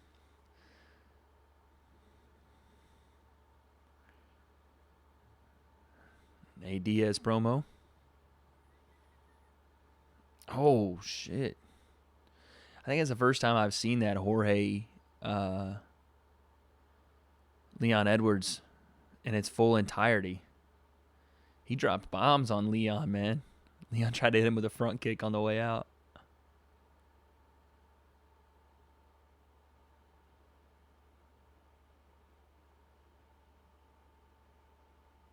Jesus. Showing that flying knee from Jorge to, yeah, Frank's in a deep division, but man, that guy will swim. Throw him in deep water, that fool will swim. Yeah, Leon's got a chin. He got checked. That 3-piece in a soda was legit. That's the first time I've seen that. Like, I didn't know they had an actual camera angle where they caught all 3 punches he landed on him.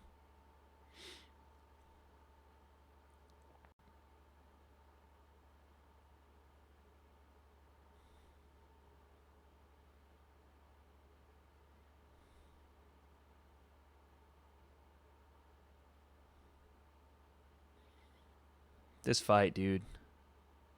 This freaking fight. Diaz by knockout in round 4. To imagine a day ago, we didn't know if we were going to get this fight. Ooh.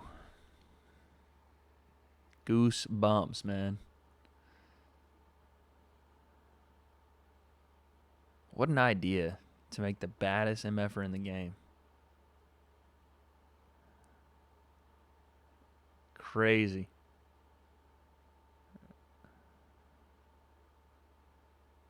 Yeah, that fight's going to be crazy.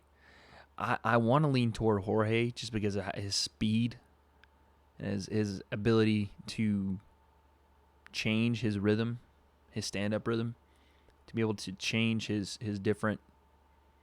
Like, it's hard to get a read on Jorge Masvidal's rhythm when he strikes.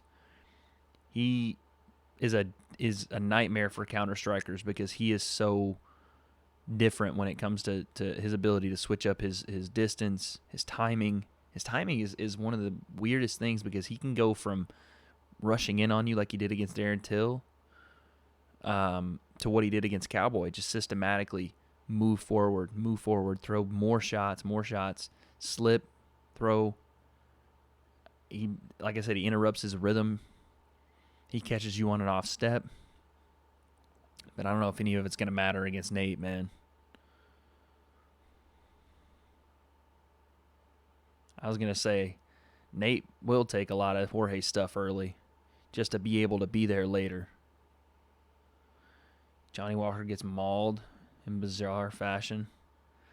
Hey, man, it could definitely happen. We haven't seen Johnny get put on his back and deal with a wrestler coming at him, getting in his face for 5 rounds. I wouldn't necessarily say he couldn't deal with it.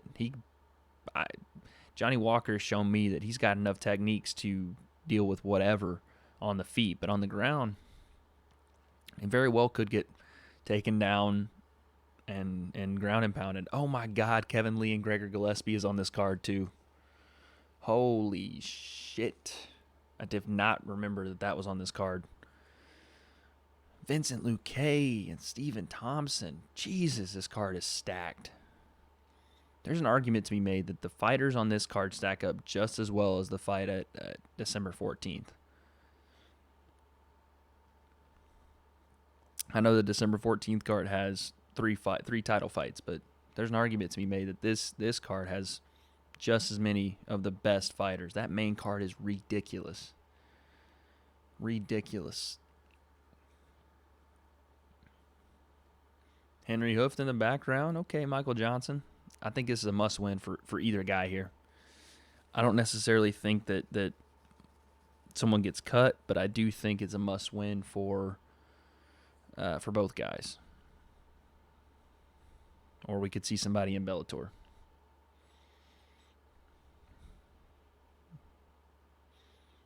Yeah, and then you got Johnny Walker and Corey Anderson headlining the prelims. Look, like I said, Johnny Walker has I think he's. I don't want. I don't know if I don't want to misrepresent him. I don't know if he's a black belt off his back or not. I know he's got submissions. I've seen him submit guys, but I don't know how well he's going to deal with Corey Anderson's pressure. And I think it's kind of what you have to do to him. You can't let him dictate the first minute and a half, 2 minutes of the fight with his pressure. Kind of sitting on the outside and feeling him out. That's not going to go well for you. I think if you can find a way in, and it's dangerous, it's always dangerous. You saw Jorge Masvidal throw a flying knee at Ben Askren, and Ben immediately just, his reaction is to shoot for a double or shoot for a leg or a clinch situation, lower his base, lower his elevation to try to get in on a takedown, and because of that, got destroyed with a flying knee. And Johnny did that to, I can't remember the guy's name, but he did it to another light heavyweight through a flying knee as he went to clinch. So it's an interesting fight if Corey can get Johnny on his back and see what Johnny Walker has from there. How does he deal with that kind of adversity? Can he get up? Because you best believe if all the hype around Johnny Walker is true, and he's destined for that light heavyweight title, a guy that's sitting there at the throne is John Jones. And granted, he stood up with Thiago Santos, but you think that John Jones isn't going to put Johnny Walker on his back and make him work? You're crazy.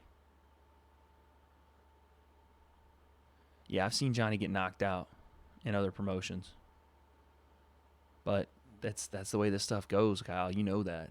Anytime there's a hype train behind a guy, the unknown is almost just overlooked in favor of just the hype, in favor of the highlight knockouts, the marketability, the fast push, because in the UFC there are no easy ones, right? So as soon as you get the golden, the touch from the UFC brass, it's straight to the moon. They put the rocket ship on your back and light the fuse, right? They're not going to give him any easy fights at this point. And the same thing with Greg Hardy, like stepping in on short notice to fight Alexander Volkov. Once you get that fight, the game is on.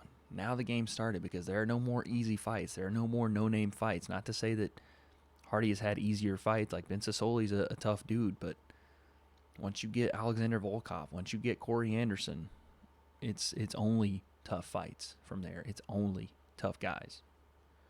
Like, you don't beat Corey Anderson if you're Johnny Walker and then, go back to fighting Meatloaf Jerry on, the prelim cards, and he's not ranked. Like, you're going to be fighting guys like OSP. You're going to be fighting Khalil Roundtree, someone at the top of that division.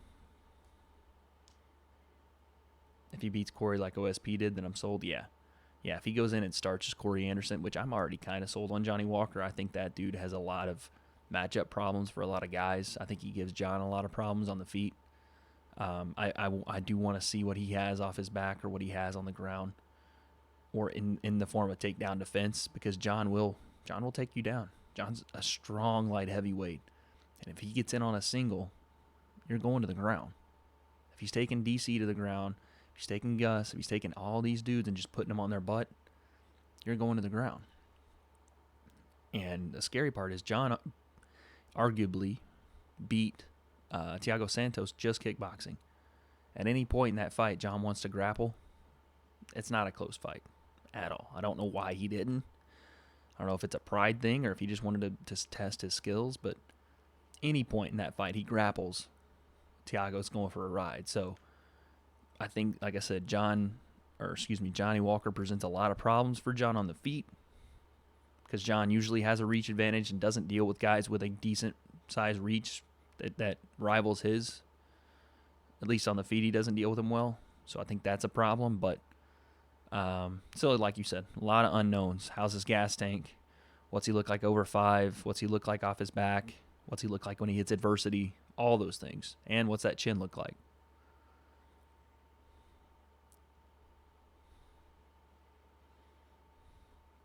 That's a good point. Weidman hadn't had a fight at light heavyweight. I think it's just the name of Chris Weidman that would propel Reyes to that title shot. While it might not be as much of an impressive win, because Anderson has some big wins at light heavyweight, I think a lot of people see a win over Chris Weidman, including the UFC brass, including the casual fan that know who Chris Weidman is. They see the way that Reyes beat him, and perception is reality in that case. And you see that, and you're like, well, that guy has to be next, right? He just beat a former champion. That's the next guy at light heavyweight. Well, I can agree with you. It's not maybe at light heavyweight the most impressive win that he could have had against a guy in his first fight at light heavyweight. But then again, it's a barren wasteland right now at light heavyweight. They need guys to step up, and they need guys to give Jon Jones a legitimate challenge. And if I'm Reyes, you gotta call for this fight. If not, John's gonna go fight some super fight at heavyweight. You've got to pull Jon out of the dark. You got to get him to the cage, and that's Johnny Walker, Reyes, Jan Blachowicz, any of those guys. They've got to do something outside of just fighting and hoping that the UFC gives them the contract, because if not, John's going to go fight at heavyweight. He's going to wait, and he's going to fight a super fight. He's going to either fight Rumble, he's going to fight at heavyweight, or he's going to wait and see what happens with the Daniel Cormier-Stipe fight, and then he goes up and fights the winner of that fight. And the UFC, of course, would make that fight too. But I think if you're Reyes, or if you're Johnny Walker, if you're Jan Blachowicz, I think you start to poke the bear a little bit with Jon. Even if it doesn't necessarily end up with you winning the fight, you got to sell that fight. Jon is at the point now in his career where he is looking for, his own words, he's looking for super fights. He wants big money fights. So Reyes has got to become more antagonistic. You got to kind of poke the bear with Jon. You got to get him interested and staying around. I know it sounds stupid, but it's got to be. Yeah, and that's the problem is Dominic Reyes said, I liked his line. I don't need any party favors. I just want your belt. That's a cool line. But you got to continue. You've got to, the next day on air, and it sounds so stupid, and as a fighter, you don't necessarily want to have to deal with all the PR, and I got to trash talk to get the fight. But look, this is the belt, and you're the guy. Self-proclaimed, you're the guy. 11-0. Young dude. Younger. 29. Some real skills. Some real problems he can present to Jon Jones. And this is a moment in time where you can take advantage and become a contender for the lightweight belt or light heavyweight belt. So you gotta do whatever it is. That's why I don't give Colby Covington any flack, man. As much as that stuff is like cringy and he does take it over the line, look where they got the guy. The guy went from not even main eventing the prelim cards to main eventing it in a title fight on pay-per-view. You don't have to agree with it. You don't have to like it. But he won fights. That's the number one thing. You have to win fights. He stepped in and beat some legends, and he trash talked. It wasn't the best ever, but it got under people's skin enough. It got under the champion's skin enough. It doesn't necessarily have to get under all the public. It doesn't necessarily have to get under, like, the public doesn't have to get behind you. They don't have to be as mad at you. But if you can get the champ's attention, if you can get the champ to start a back and forth with you, it's the art of trash talk, and not everybody's the best at it, and you don't have to be to get to a title shot. But in this case, in this specific case with Reyes and Jon Jones, Jon's looking around and going, no one has anything for me here. I'm going to go to heavyweight. If you're Reyes and you want that fight, I mean, yeah, they can do the interim belt and have Reyes fight, Blachowicz or whoever for it, and that'd be fine. But if you want that rub that Jon Jones has, beating the greatest, quite possibly the greatest ever, you got to do more. You got to. Or Jon's gone. It's one of those two.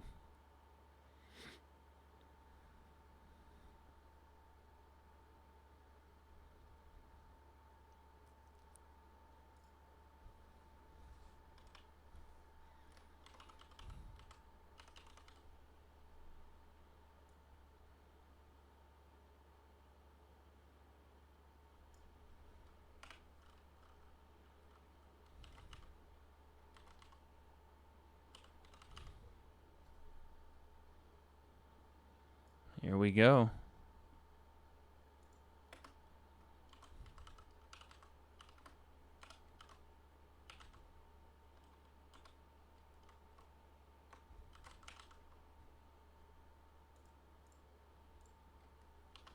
All right. Michael Johnson, Stevie Ray. Michael Johnson's super crisp. I think it's made a big deal because Dominic is young in MMA, right? Wasn't a guy that came in as early as John Jones did. I think he was a college football guy. Dominic Reyes was. So when people say he's young, one, yeah, it's because he's in his 20s still. But I think two, it's more so because he's young in MMA. He's had a fairly quick rise in the UFC, 6 fights, and he's at his title fight. I think that's why a lot of people make that young comparison. Because you're right, he's not, compared to John, he's not very young. He's 3 years, whatever. It's not like he's 20. Ooh, straight left from Stevie Ray. But I think it's more so that Reyes is young in MMA. He's making pretty good strides in his short amount of time. At least that's what I think. And give him credit, Reyes is a dangerous dude. Crisp boxing. Oh, check right hook. Straight left hand. Stevie Ray's piecing Michael Johnson up in this first round.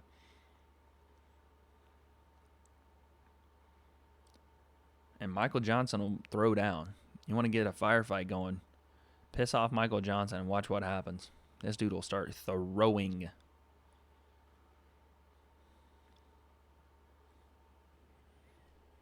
Nice straight left for Michael Johnson. I don't know, man. I don't know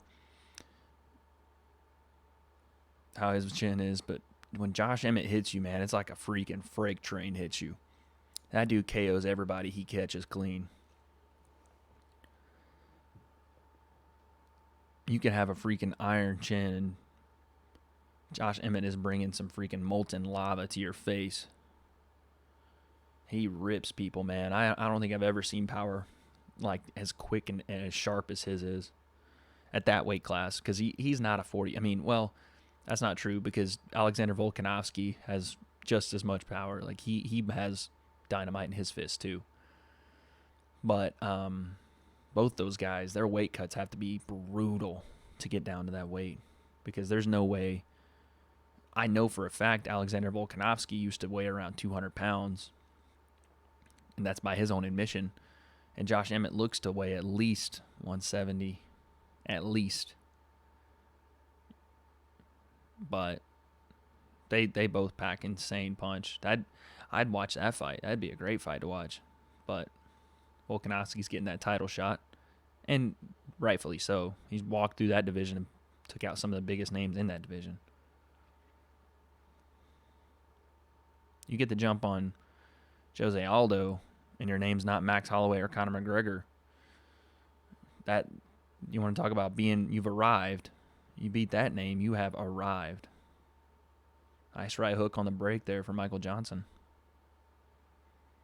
And Michael Johnson's one of these guys, man. He was winning that fight against Josh Emmett until that third round and gets clipped, but he was doing really well in that fight. Moving around, using that speed, has long reach. But that's the game you play, man, especially with a guy like Josh Emmett. It just takes one. It just takes one. Yes, Stevens-Emmett rematch would be awesome. I was actually at that fight. I was in Orlando at that time. Nice counter from Johnson. Double jab. But yeah, I was in Orlando at that time, and I was at that fight. That was such a good fight, too. In the arena, it was insane. Jeremy Stevens throwing that illegal knee and hitting Josh Emmett with it. People just forget that happened. He threw an illegal knee, and it hit Josh Emmett on the ground. And nothing happened. I mean, something happened. Josh Emmett got freaking starched in that moment, but nothing ever happened to Jeremy Stevens for that. It was so wild in that arena, because Emmett dropped Stevens in the first round. People went nuts. I think in the arena, the crowd was behind Stevens, so when he got dropped, it was like an audible gasp, oh shit. And it was my first UFC event, so I was going crazy. And it was a lot of disappointment because Mike Perry had lost that night. I think Ben Saunders had lost too, if I'm not mistaken. I don't remember. But a lot of local guys had lost. And so the crowd was already a little itchy for something. And so when when Stevens got dropped, everybody was like, "Oh my God!" And they were going crazy. But luckily, Jeremy Stevens is the toughest dude alive, and besides Randy Couture, and comes back, hurts Emmett to the body, finished up. But yeah, that knee was something crazy. Yeah, dude, I don't know what that was. How he just gets away with that knee because it was illegal. 100% was illegal. And then Dominic Cruz tried to defend it. He was like, it didn't land. On the post-fight telecast, he was like, it didn't land, so what's it matter? They show the replay, and DC's like, oh, well, it definitely landed. It did. But, yeah, that referee cost Josh Emmett about 13 months with that broken jaw, man. Like, what are you doing? I don't know who it was that night, though. God, it was hard to call that first round right there. Nice stiff jab from Stevie Ray. Another one. Then the 1-2 comes back from Johnson.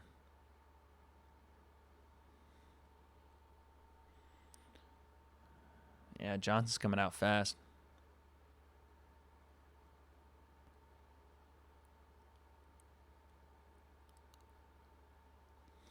Double jab, Michael Johnson. It was Herb? No way, it was Herb. Dude, Herb's the standard these days too, man. But Herb's had some issues. He's had some iffies in his career. Obviously, there's been Askren deal, that. Yeah, there's been a ton. But I mean, that's tough as a referee, right?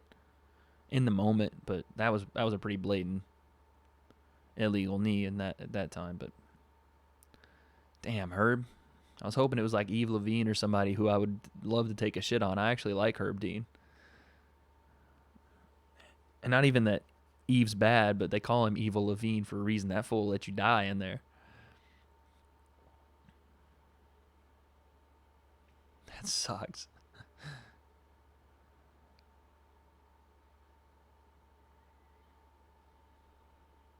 Oh, it was Murgliata? I can see that. I can see Dan screwing that up.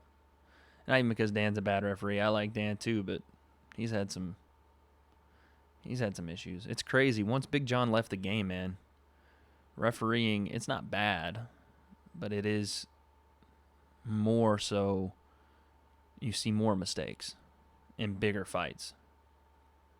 Like Big John, it was such a national treasure to the MMA community. Like, people don't realize the impact that dude had. He basically wrote the rules and got around stupid ass commission regulation that from people watching old like karate instructors breaking boards with their hands. And Big John was like the actual straight left. He was the actual barrier between goofy nonsense and actual reality. Mazzagati's rough, man, yeah. Mazzagati is top 5 worst ever. Mazzagati, jeez, it's hard with the worst ever. I don't want to put a referee in worst. I have no problem. I have no problem putting Steve Mazzagati in the worst ever. Mario Yamasaki toward the tail end there. I know he still refs, but he's had his fair share of missteps. Oh, these guys are going back and forth, man. Yeah, Yamasaki is 1-2 from Michael Johnson.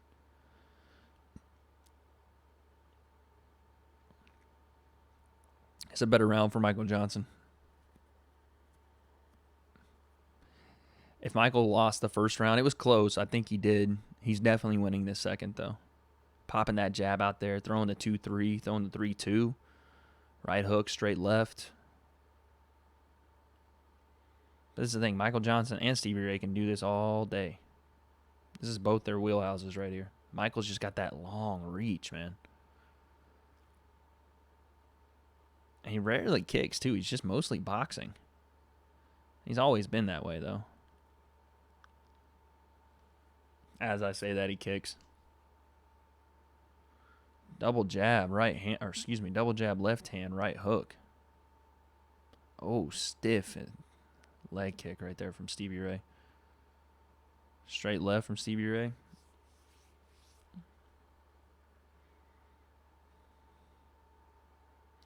I do notice that Michael does throw his head into a lot of punches. Like when he starts to throw those combos, that head, oh, straight left, right hand. His head does fold into his chest, so I could see where he could get clipped with that counter shot. Spinning back kick from Michael Johnson. You don't see that much. Ed Hockley. You don't like those guns on Ed Hockley, man? Can you imagine? Oh, straight left hand. That right hook is basically guiding Stevie Ray's head straight in line, in the path of that straight left hand, and Michael Johnson's landing it repeatedly. I think it's a 1-1 so far. Heading into the third, I think we are at 1-1. I was going to say, can you imagine being famous as an NFL referee for the size of your arms? One of the jobs on the planet where you don't want to be noticed. And Ed Hockley is the most name-worthy person anytime he's on the field. Johnson's pillow hands piecing him up.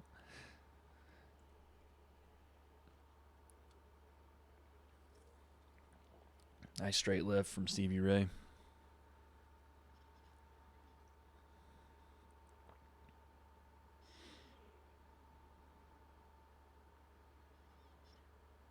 That right hook from Michael Johnson's basically just a guide. Oh, he's talking to him.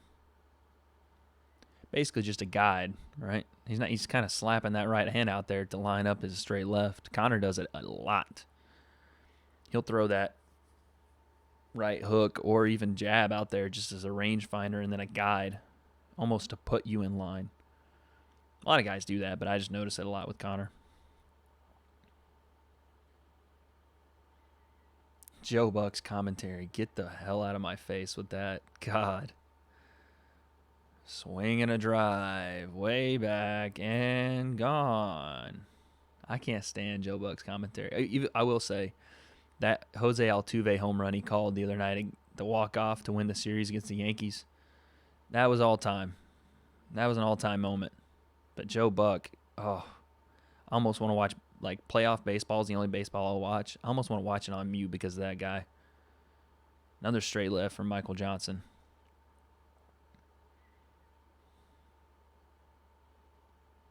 I'm glad somebody else thinks Joe Buck commentary sucks. He is garbage. Give me Gus Johnson on anything. I'll take Gus Johnson in MMA fight commentary. That's who I want. Gus Johnson's the man.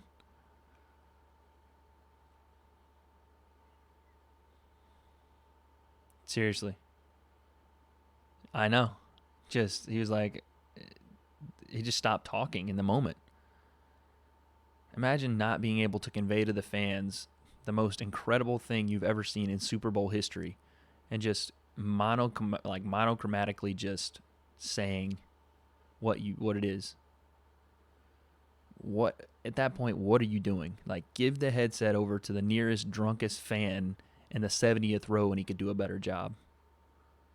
Yeah, Gus is the GOAT. Ah, shit, my webcam took a shit again.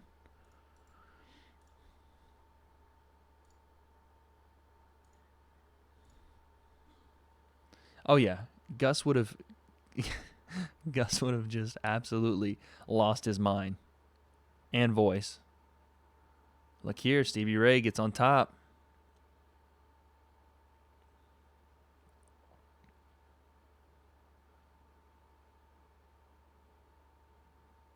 That was an odd takedown.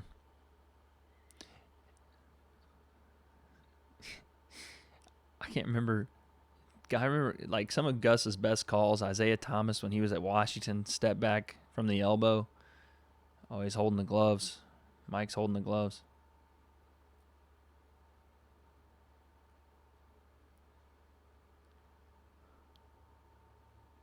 Stevie Ray doing some good work here from the back. Stevie Ray, body lock. Uh-oh. Man, Michael Johnson, dude. Paul Felder's highlighting it, too. Where he's up in fights, and this happens in the third round. He's still in a good spot. But you lose this third. Even if Mike loses this third round, he could very well lose this fight because that first round was really close. Yeah, that step back from Isaiah Thomas was crazy. One of my favorite calls. That and who I can't remember who it was on the cardiac Kimba call when Kimba Walker was at UConn and hit that step back in the Big East tournament, broke old buddy's ankles and stepped back on him. That was one of the best calls I've ever heard.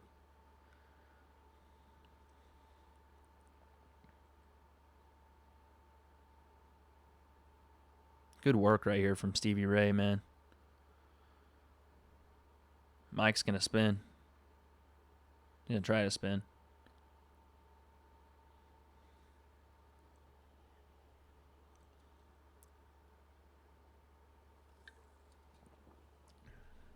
He can't get it. Stevie's doing a good job of moving with Michael so that Michael can't spin on him, can't turn into his body. And he's landed some shots right here. Stevie's doing good work. Mike's got to do something right here. This is not good. He's not really defending too well. Stevie's unloading here. Yeah, the ref's going to stop this if Mike doesn't move.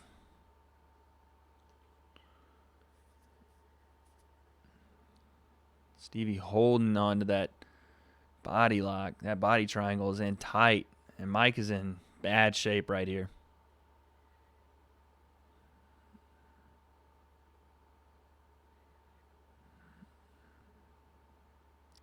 Oh, yeah, I'd love to see a twister right there. Elbow.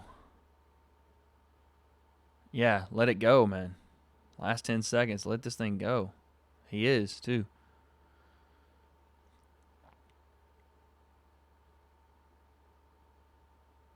It's a tough fight.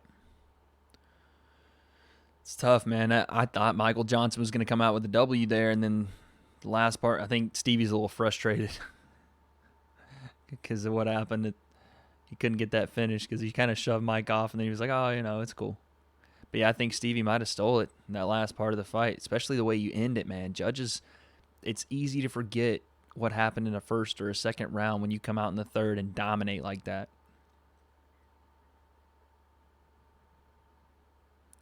That was a great takedown because Mike is really good takedown defense. Sprawls really well, gets his hips back, and Stevie still ran the chain and completed that takedown. Oh, yeah, UConn Kimba, dude, that Big East tournament run in his senior year, or whatever, junior year. Yeah, we could see a draw here. Definitely could see one. I'll say, let's go with Stevie Ray split. I think one judge gives it to Mike based off the first and second, even though I don't know if Mike won the first. It was a tough round to call, but you could be looking at a 10-8 third round there too, though. Very well could be looking at a 10-8 third round. MMA judging so backwards, though, you never know. We could get a unanimous decision for Michael Johnson. You never know with this stuff, man. You just never do.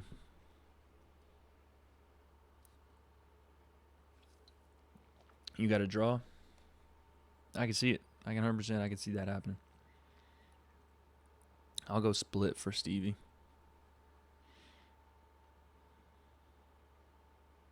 I think one judge will go 29-28. Mike.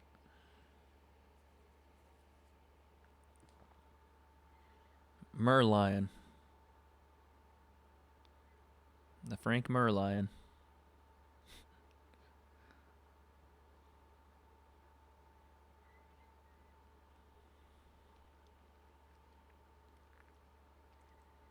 Here we go. What we got?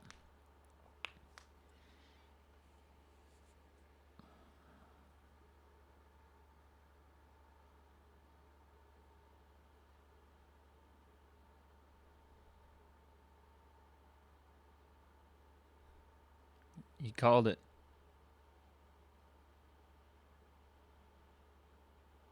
Majority decision. Stevie won. Yep. Yep. Mike's pissed. I mean,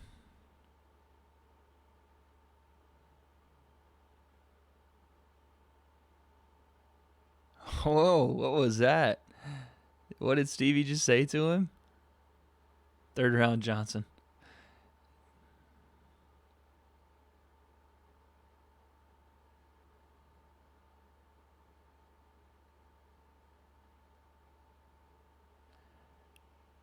It looked like Stevie said, "Don't complain, that was a good fight," or something like that to Mike. I don't know what he said though.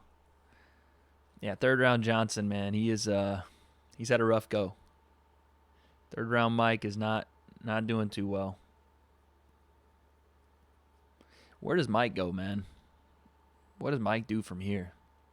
Because he's still one of the one of these guys that can hang around in that division. Still has some good wins. Has a win over Dustin Poirier. I mean, it's a little bit different. That's a different Dustin Poirier, but the guy is good. Just these third rounds keep getting to him, man. What a win for Stevie Ray, though. Comeback win.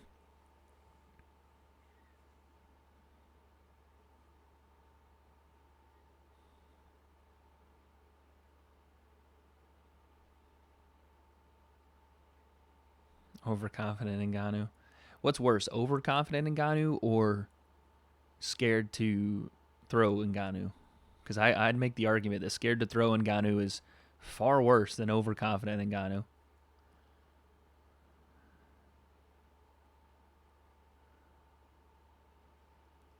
Fearful Ngannou is far worse.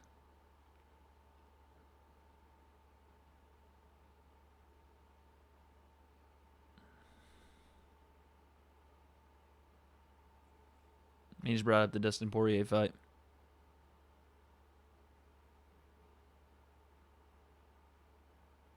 It's true. It's another win that I forgot Michael Johnson has. He beat Tony Ferguson.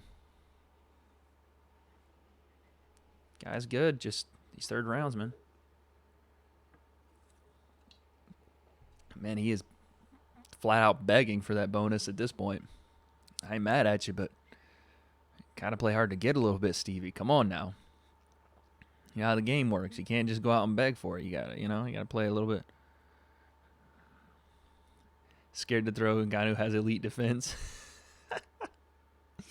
Elite. Focus Ngannou is the worst thing you could ever imagine. No one wants focused Ngannou.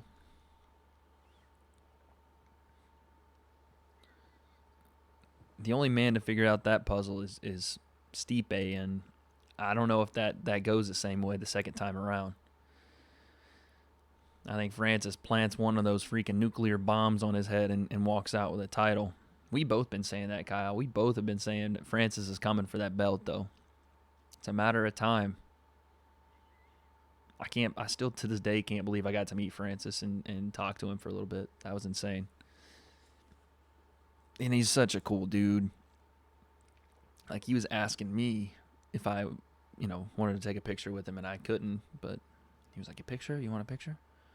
After we were talking, not like, "Oh, like, get out of my face, take this picture and get away from me." Like, he actually talked to me and was like, "Hey, I appreciate you being my fan. Like, I love all of my fans. I can't wait to get back in there. This is who I want to fight." He was like, "I want to fight Stipe. 100%. Because I asked him, I was like, "Champ, coming for that belt, baby. Who's it going to be?" He goes, "It's going to be Stipe." Like, he wants that fight. More than any fight, he wants Stipe. I don't think it's necessarily about Stipe, but I think if he had to choose who his fight for the title was against, he wants to avenge that loss more so than he wants to take on Daniel Cormier. I think he wants Stipe. Matter of time. Matter of time before he's the baddest dude on the planet. But again, that title is always up for grabs, man.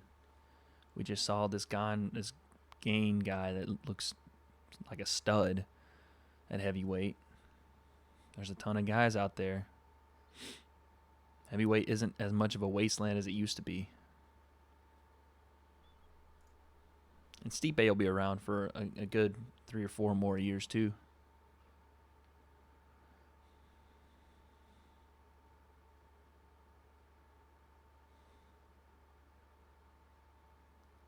Oh, no. They're going to show this Jorge thing.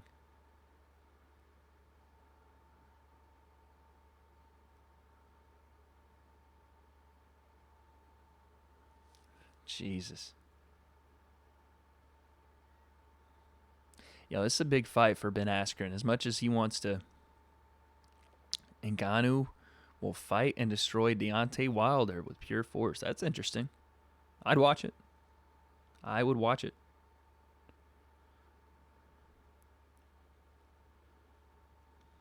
Interesting fight. I think that Francis would have his way with Deontay, though.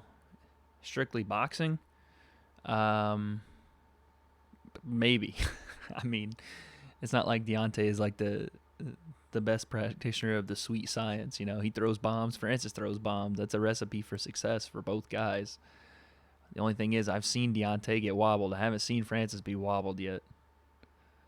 I've seen Deontay get wobbled with 12-ounce or whatever they're wearing, 12-ounce, 14-ounce gloves by Ortiz. Francis hasn't been wobbled once in his career. And Francis hits you with that? Yeesh. Fireworks.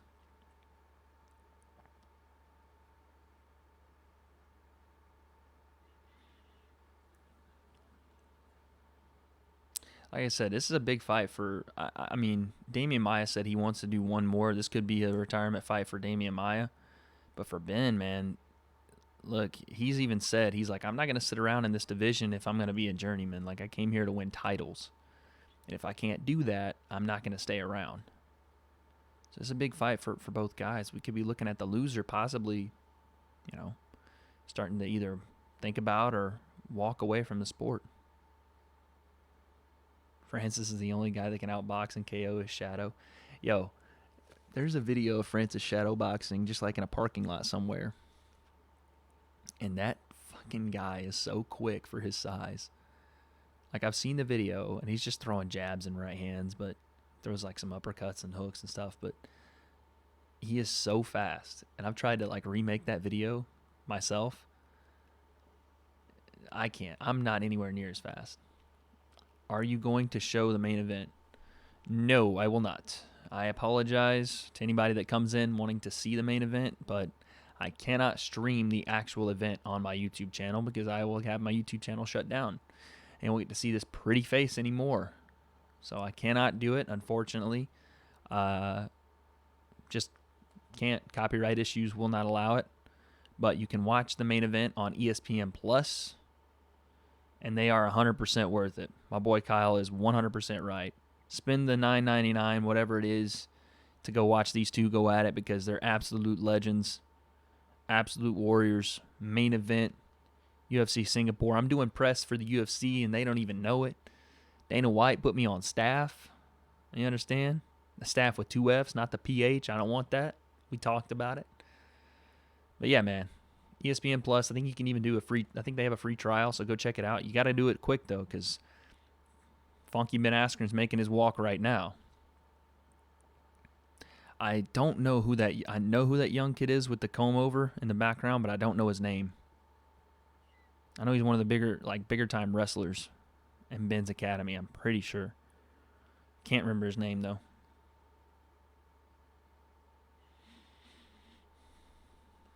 Here we go.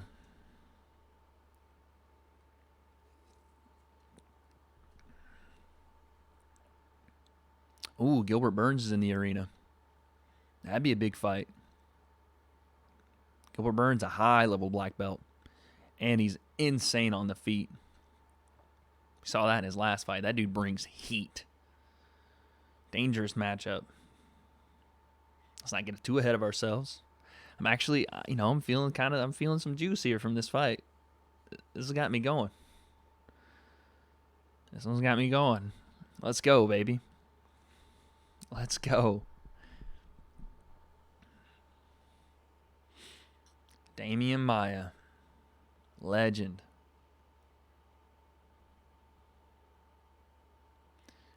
Yeah, I don't know, man. Well, you know how people are, Kyle. Like, people make burner YouTube accounts just so they can stream the fight for 2 minutes and get that satisfaction of a subscriber or a like. It's weird, man.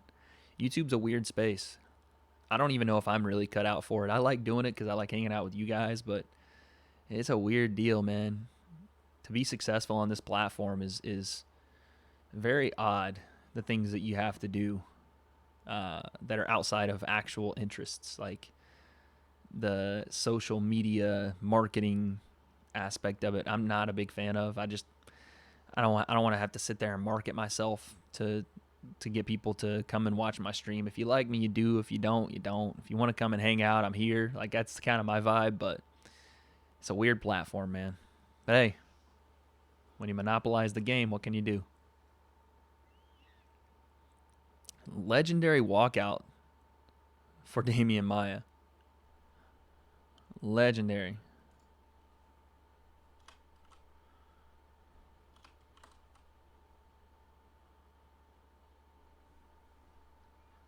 Legendary walkout song. Yeah, you missed Askren's whole walkout. Was playing We Got the Funk, the whole deal, man. You got to quit telling people off in the chat, bro. Yeah, Numb. Yeah, 100%. This is the greatest song, greatest walkout ever.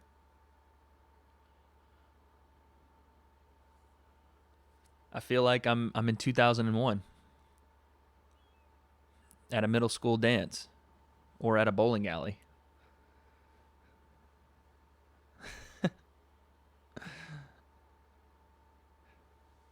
Or on some 7th grader's iPod shuffle before a football game. That's what I feel like right now.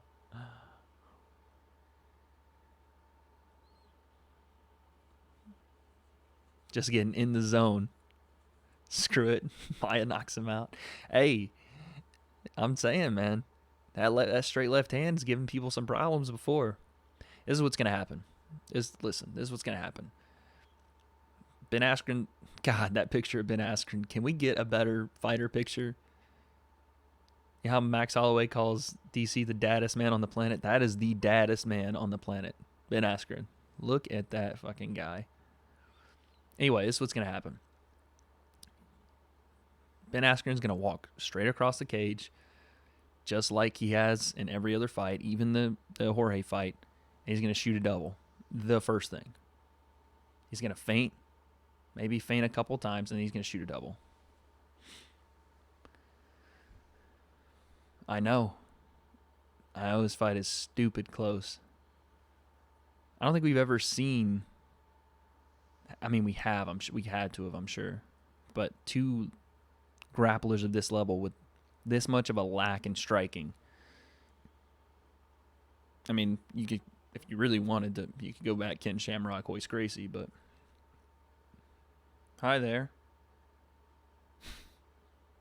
Kelsey just woke up.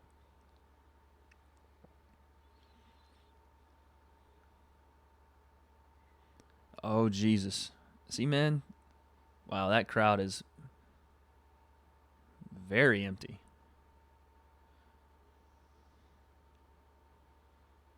These main events, man, they'll do it to you. Let's go, baby. Let's go. Look at people popping in and out of the stream thinking I'm showing it. Sorry, guys. I can't show it, man. I got 160 subscribers. We're doing big things over here at the W.A.D.E concept. Like, what you want me to do? I can't do it. Got the millions of fans watching, waiting. Please be a stand-up war. I don't care how bad it looks. Oh, I'll lose my mind. I'll lose it. If Ben Askren comes out and throws, like, if he comes out Henry Cejudo style with that karate stance, I'll lose my mind.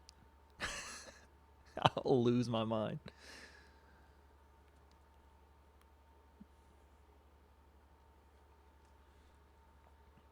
Straight left down the pipe puts him down, I'm telling you. Damian Maia, straight left down the pipe. Someone throw a flying knee, please. Someone throw a flying knee.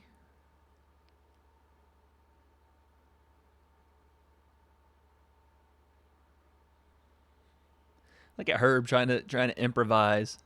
Touch it up. Let's go. That ain't you, Herb. Yeah, what is that guy Ben Askren feeling right now?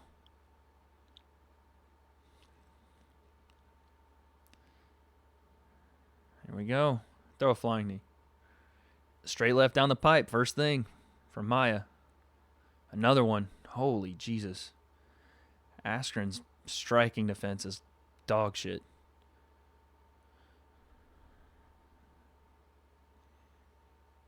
Straight left from Damian Maia lands. 2 of them. Okay, Ben trying to work his way in. It's the most clunky work in to get the grappling exchange that I've ever seen. Nice inside leg kick from Ben. Straight right hand. Okay, Ben. Oh, my Lord, what was that? Spinning back fist completely misses. Double underhooks for Ben, though. This is where he wants to be.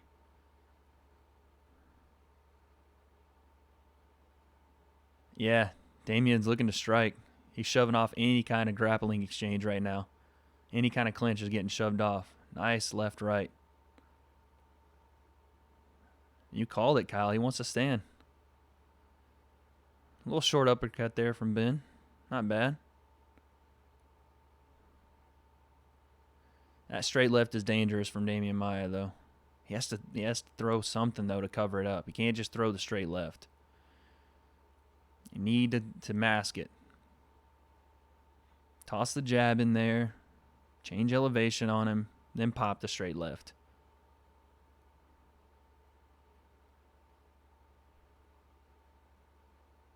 Oh, another straight left.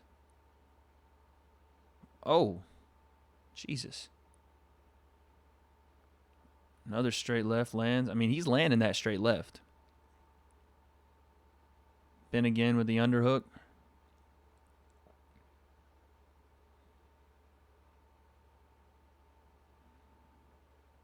Nice little short hook there from Ben Askren. Dude, I'm like kind of nervous right now. Uh-oh, Ben's got that. Looked like a little adjusted guillotine, but got out. Oof. Any of these guys get any kind of position that remotely looks like it's locked up, I get nervous. Nice step-in jab from Maia.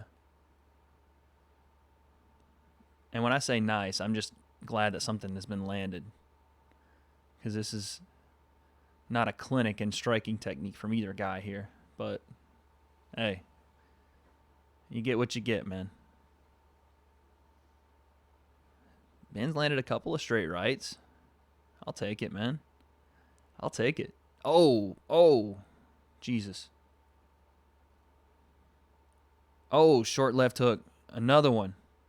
Dude, Ben just puts his head out there to be hit.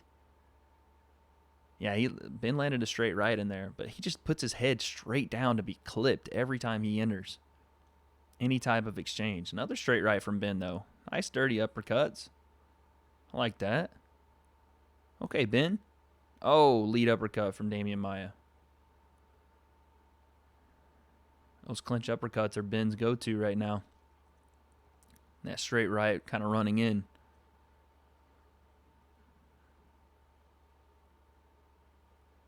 Straight left from Maia. It's just missing. He's just clipping Ben with that. He's not really getting the full connection that he'd like. Oh, body kick. Ben continuing to move forward. Straight right from Ben. Listen, that thing is landing. And the uppercuts as well. Good point from Dan Hardy. Those uppercuts are doing damage. Look at Damian Maia's face. Nice knee. Uh-oh. Nice drop. Good defense by Damian, though. Look here. Takedown from Ben. Maia usually sweeps when he gets off his back.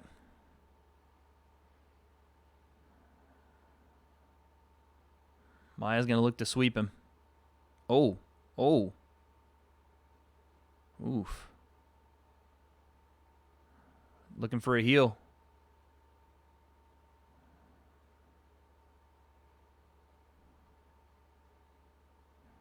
Nice scramble by Ben. Ben doing a good job keeping himself out of danger. In some strikes here at the last part of the round. Nice work from Ben. I mean, I guess you give Ben the round. Askren has bombs.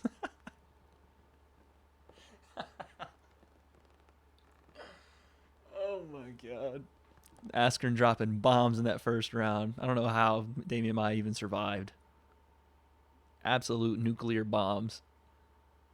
Hammers he was dropping on him. Vicious shots from Ben Askren there in that first. I mean, I think that's Ben's round, though. I think that's Ben's round.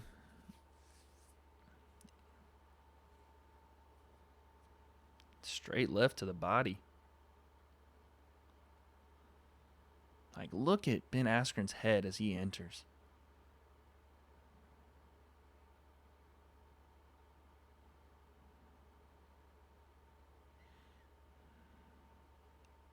I mean, I don't even know. I thought maybe you give that to Ben Askren that first round, but shit. You go back and look at, I mean, the takedown makes a big difference. The strikes, I'd have to see who's landing more significant strikes, because Ben in the clinch has landed a lot.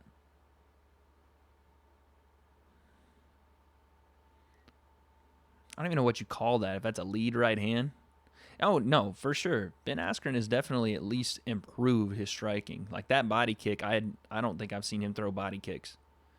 So there is improvement there. It's just insane to watch the way he enters in to try to grab a clinch with his head straight down like that.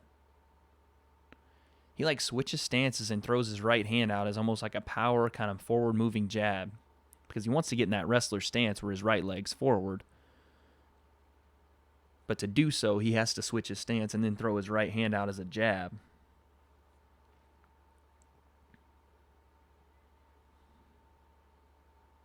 So I get the idea behind it. It just looks kind of clunky. Uh-oh.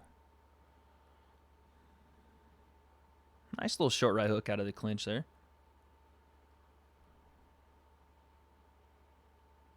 Oh, okay. I like that uppercut from Ben. Nice double right hand from Ben as well. Okay, Ben.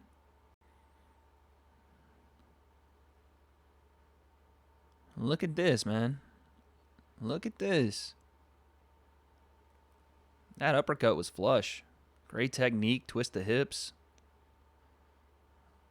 Landed it right under the straight left from Damian. That was a nice shot.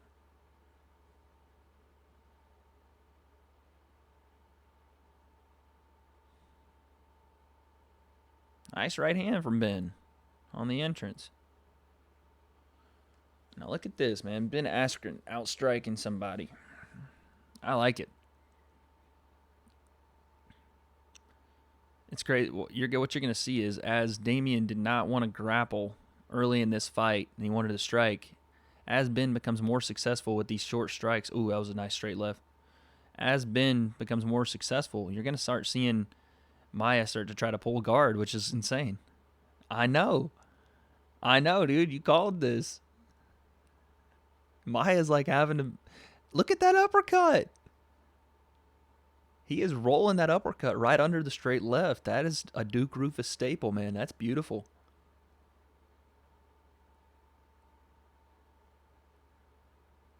Left of the body. Hey, listen. Damian Maia better be on his P's and Q's. Askren's dangerous on the feet right now. Oh, look at that. Triple right hand, left hand, right hook. Come on, son. Nice jab from Maia. Oh, that right hand. These guys are trading, man.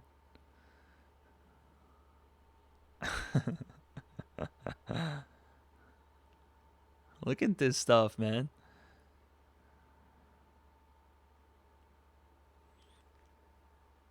Oh, straight left lands for Maia. That's the problem. Even as silly as it sounds, Ben Askren is throwing combos, I guess you could say. Like, Damian Maia is throwing the straight left and that's it, or the 1-2 and that's it. Ben's moving forward, throwing the right hand out a couple of times. But I will say, Damian's having a little bit more success as this round's going on. Here comes Ben, runs a pipe. Nice. Another takedown. These takedowns late in these rounds are securing rounds for Ben Askren. Look here. Look here. Omoplata. Look at the scrambles. I'll see what Damian's got on top. We'll see what Ben's got off his back. Can you imagine if Ben gets a submission off his back against Damian Maia? That's a big deal right there, though. That's a big deal. Damian was able to reverse position by threatening submissions. And now he's looking to take Ben's back. He's in mount on Ben Askren.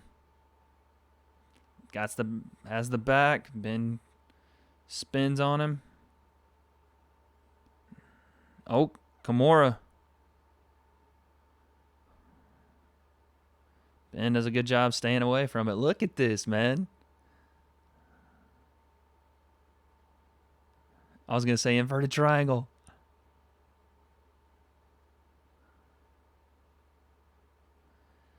Jeez, man. This is war, man. This is an absolute war. Shit, I don't know. Second round, I guess I'm going Ben Askren 2-0 right now. Right? Top level scrambles.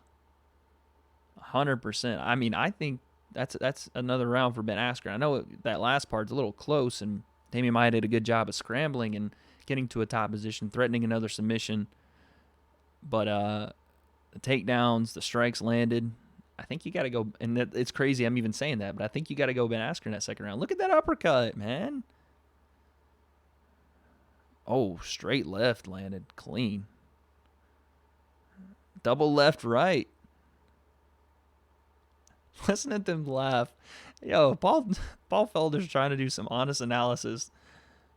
Dan Hardy just disrespectful.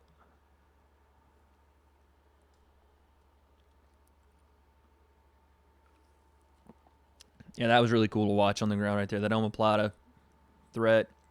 Ben trying to scramble. That was cool to watch. And I'm not like the grappling guy. I never have been. I don't know if I ever will be, as far as like understanding fully what jiu-jitsu practitioners and wrestlers understand. But I understand and know when I see a good grappling exchange or contest or situation, and that was one of them.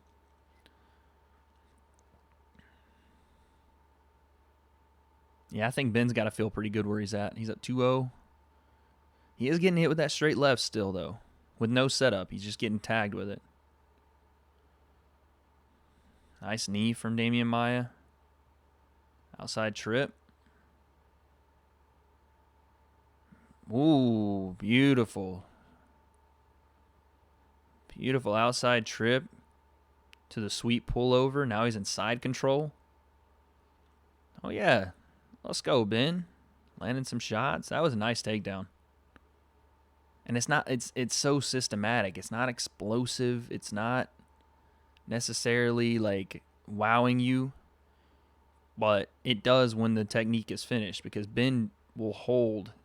That takes a level of strength to hold that position and then pull that man's body. Body kick. It didn't look like it hurt. That one looked like it hurt a little bit more on Ben. I don't know if that hit the elbow, but it looked like he kind of flipped his foot out there and it hurt a little bit.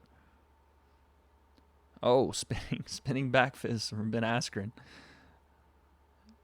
Oh, check right hook. Straight left to the chest from Damian Maia. Some exquisite technique being displayed.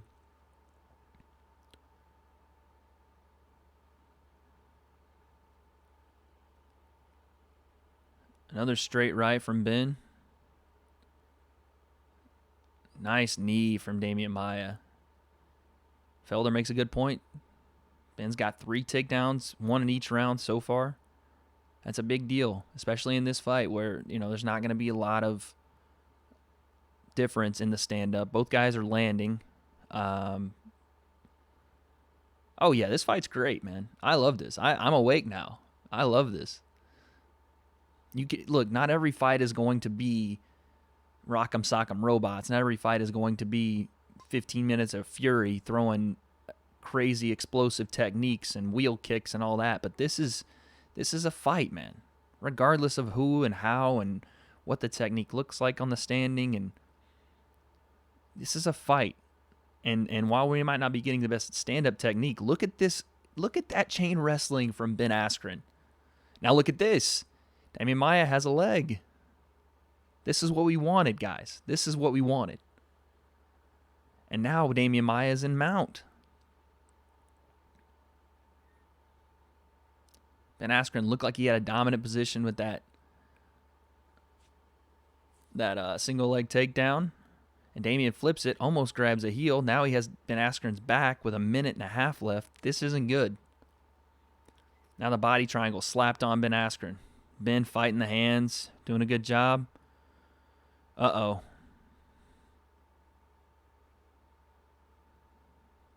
Nothing right now. I think Damian knows he's got nothing. Now he has something. That's deep. That's deep. That might be a one-arm choke.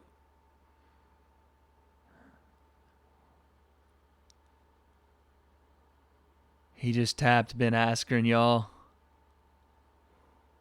Oh my God, a one-arm choke.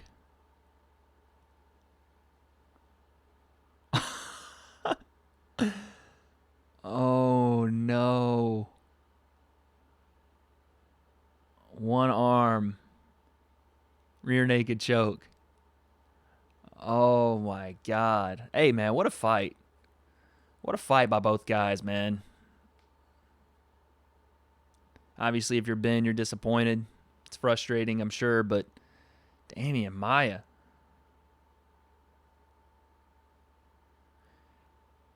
Unbelievable. I mean, Ben tried to tap before he went out, so there's no controversy here. Damian Maia on the ground is just something else because Ben got him there, fairly easy. Once he's there, though, you're wrapped up in that web, man. Boom. Give me that. Slapped that on. And this is a one-arm choke, guys. Look at this. He's fighting the hands, and Damian's still choking him. That's a one-arm choke. That is a one-arm neck crank, rear naked choke. Damian Maia, man. Holy cow. I know it's easy to say, and it's said a lot, but that's just a different level of jiu-jitsu, man. That's a different level of jiu-jitsu. That one arm behind the shoulder choke, dangerous. Because Ben was fighting the other hand. He had the other hand, fighting it, peeling it off, and Damian Maia just said, screw it. I'll just grab my own shoulder and choke you to death. And Ben was about to go out. It looked like he tried to tap, and he went out. And as soon as Damian Maia let go, he rolled over, and I think he came back too. I know, man. Ben was looking good on the feet. It had hit 3-4 takedowns at that point and stayed out of danger, but it's just a matter of time, it looked like. I think Damian was adverse to going to the ground at first. I think he thought he had a stand-up advantage, and look, I did too. Coming into the fight, I thought Damian Maia would have a stand-up striking advantage, and as the fight went on, it looked like Ben was winning the striking exchanges. So I think at that point, and this is what we talked about midway through the fight, at that point, Damian said, okay, well, we got to go to where I live. He brought it home, man. That was a big win for Damian Maia. Now, what does he do next? Because he's come out and said he wanted to do one more, and this was the one more. And yeah, we'll talk about it on the podcast this week. But man, what does Ben Askren do now? We could have seen the last fight from Ben Askren right there. Unfortunately, we'll see though. We'll see.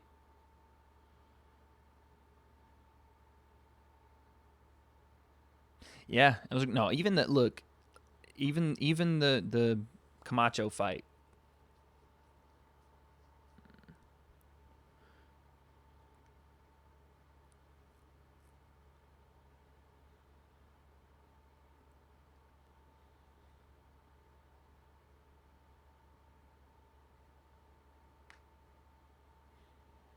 Even the Frank fight, Kyle, it was a great fight. I understand that Frank lost, and that's tough, and that's a guy in the gym that I take classes at, and I'm a huge fan of Frank, and I'm always going to be a supporter, Team Oyama. But that was still a good fight. Like that card was a great card. Yeah, I was gonna say Beneil looked amazing, and that's part of martial arts, man. Everybody has their day. Frank just didn't have it. Didn't have his day today, and Beneil did. And that's the way it goes, and Frank knows that, I'm sure, more so than you or I do. You know, I'm sure he understands that, and it's a bummer and it sucks, but Frank's good enough to be at that division, and he's gonna make his way to the top of that division for a long time. Still young at 30, like. Oh, so never mind. Damian Maia did sign a new contract. Never mind. I'm an idiot.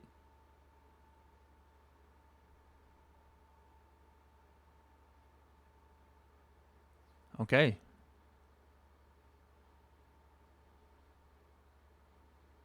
Diego Sanchez. Okay, I like that. Give me that fight. Dang. Damian Maia has 22 wins in UFC in the UFC. That's only one less than Donald Cerrone for most ever. That's awesome.